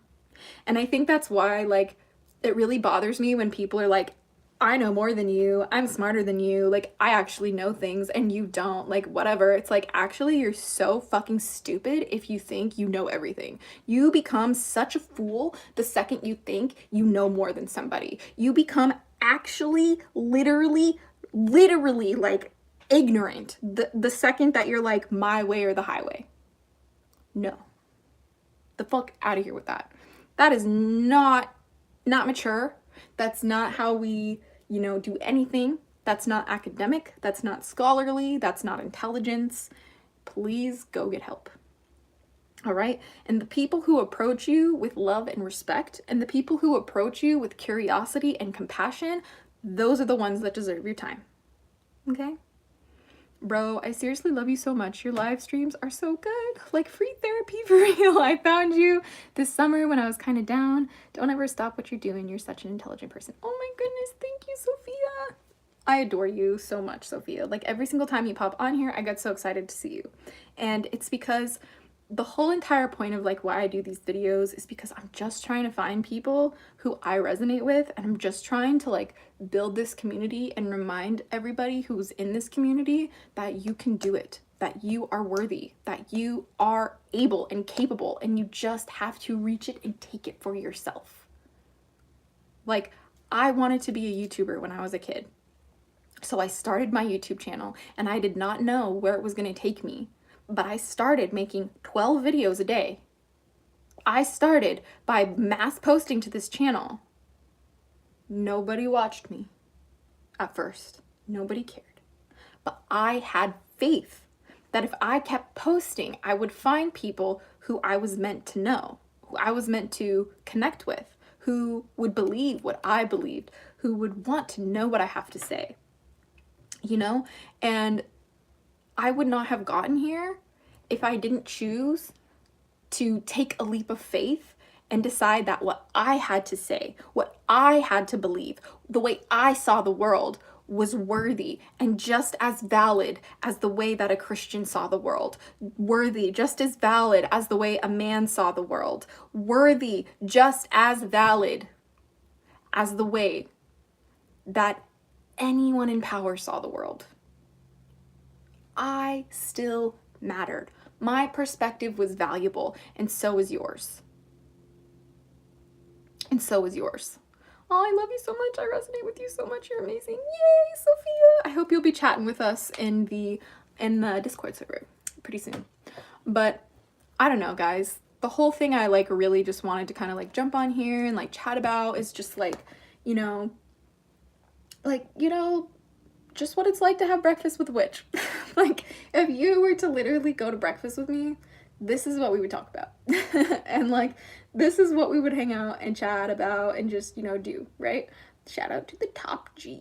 You can get, wait, yeah, you can do it, SpongeBob. Hell yeah. I love that. Shout out to SpongeBob.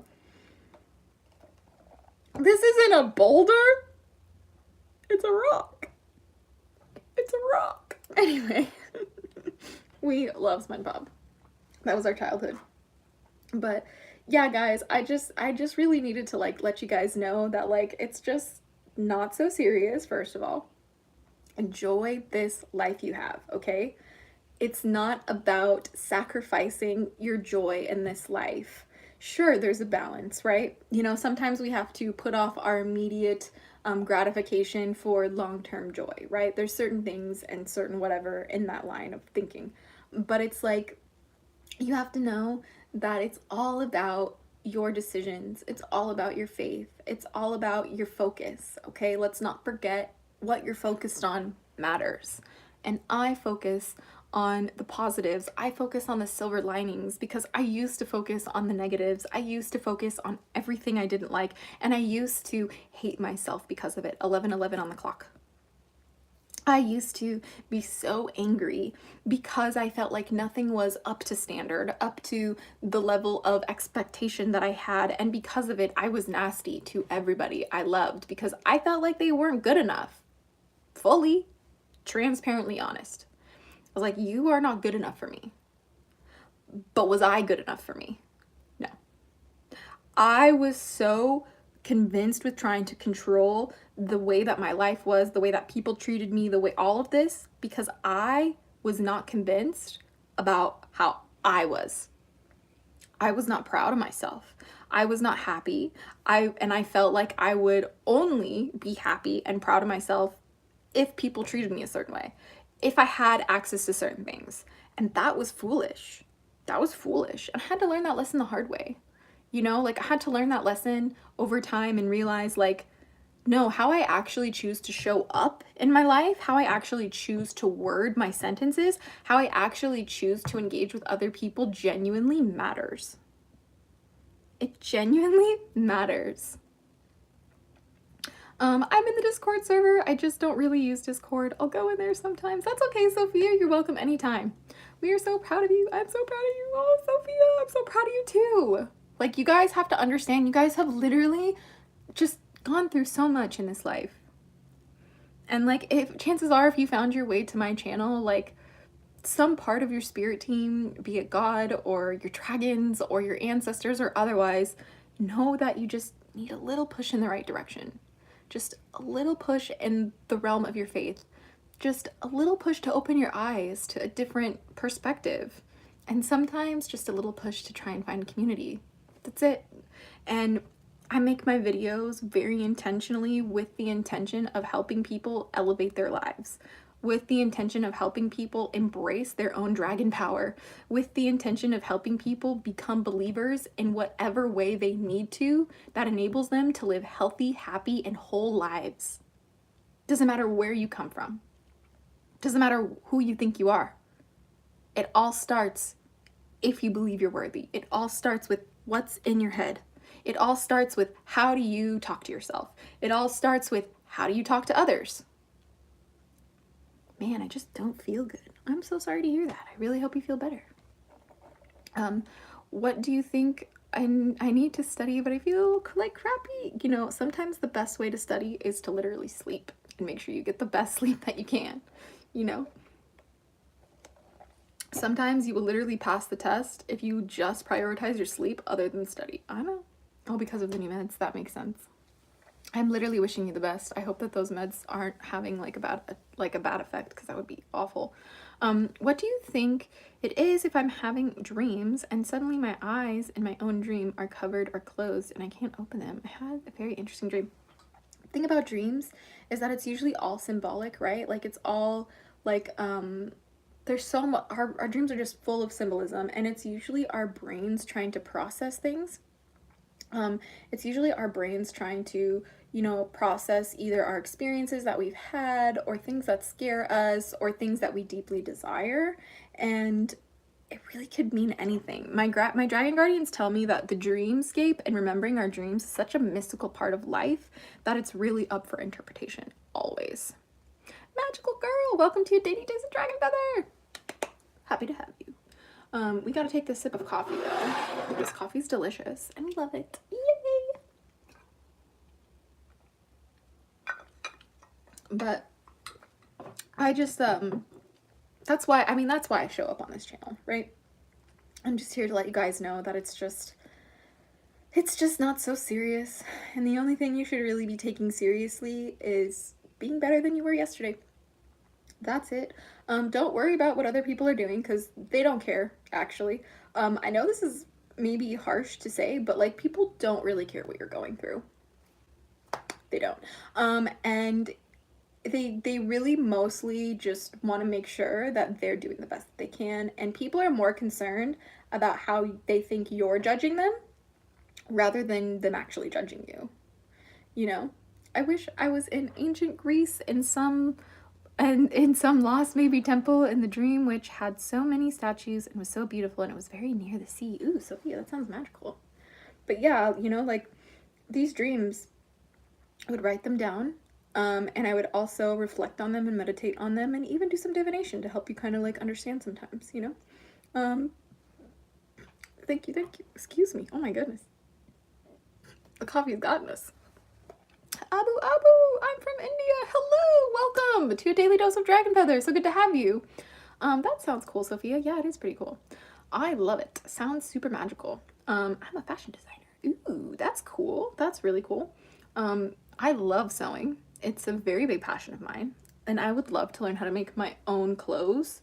I've made my own clothes in the past, but I really want to get better at it. Like, I don't want to like buy my clothes anymore. I literally don't. Like, and I would basically start posting my tutorials on this channel because like all of my clothes that I have made have been created like with magical intention. And I have not been able to find something like that online. Like anyone who like creates clothes with like witchcraft in every stitch, you know? So might have to make the videos. 2024, I got Art Fashion Designer Award from me. Yay! That's so awesome. Congrats. That's really cool. Someone was with me, like it could be ancestor or spirit guide. She had some type of ancient Greek clothing, but I didn't see her gave the whole dream. Interesting. Interesting. Yeah, you know, Sophia, I am not very good at dream interpretation. I'm just gonna be really honest with the internet right now. I do a lot of things in this life. I really do. I do a lot of things really good in this life, and I'm gonna tell you right now, dream interpretation is one thing I struggle with. It is so difficult for me to like dream interpret for other people, and let alone myself. So I wish you the best.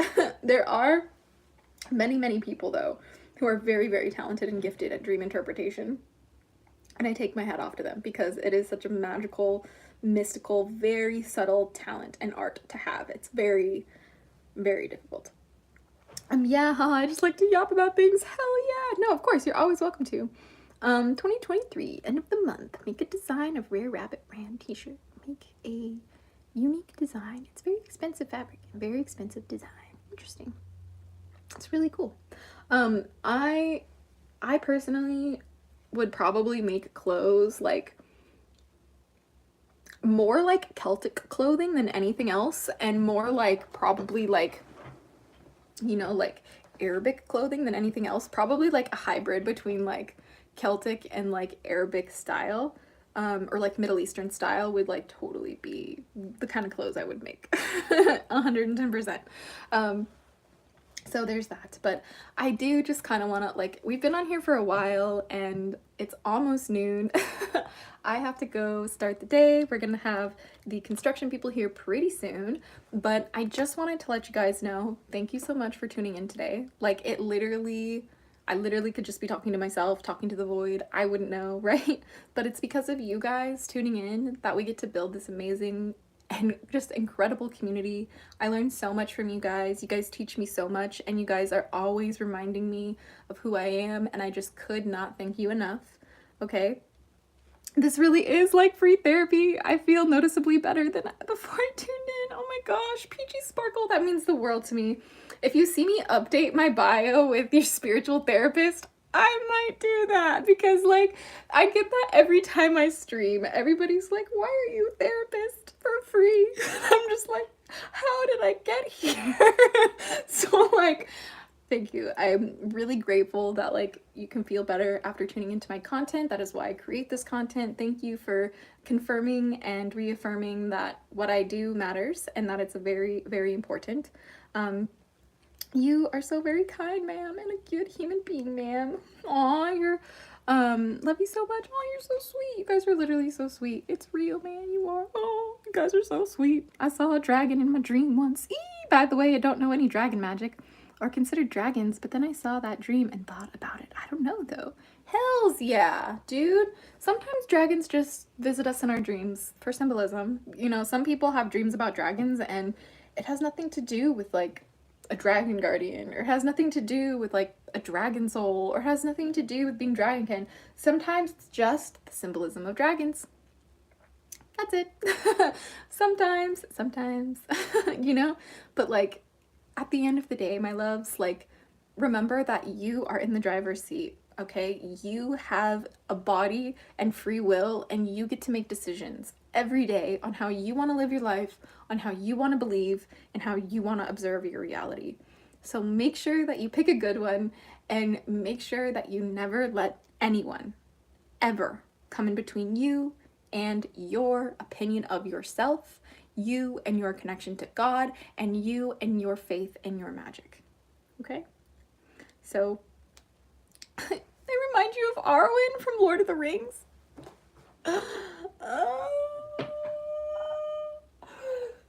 I'm not okay. I'm gonna cry. I love Lord of the Rings. That was such a freaking... I am gonna need 5 business minutes to process that compliment. Thank you, Peachy Sparkles. You guys are so sweet. I can't even believe it. But I want to let you guys know before I get out here that we will be back soon. Please join the Hatchling Clan Discord server. First link in the description if you want to hang out with us and the Hatchlings and get to know me and be friends. I'm literally an open book, okay? I'm literally an open book. All you gotta do is ask the right questions and I will spill my secrets to you, okay? So with that, I hope you're having a wonderful, wonderful, wonderful day. It was like huge. It was very earthy and grassy. I saw it when I was kind of lost in a forest. Okay, I'll stop yapping. Sophia, never stop yapping. We are Yappersville. Yap City. Yap City, bitch. Yap City, bitch. Can't stop talking cause it's cool, bitch. I'm just... Okay, I'm gonna go bother my fiance. I hope you guys are having a wonderful day. I will see you soon, and I can't wait to chat with you guys in the Hatchling Clan Discord. But until next time, stay geeky, cheeky, and freaky, little hatchlings. Blessed be and bye. Oh my gosh, I love you, you little chickens.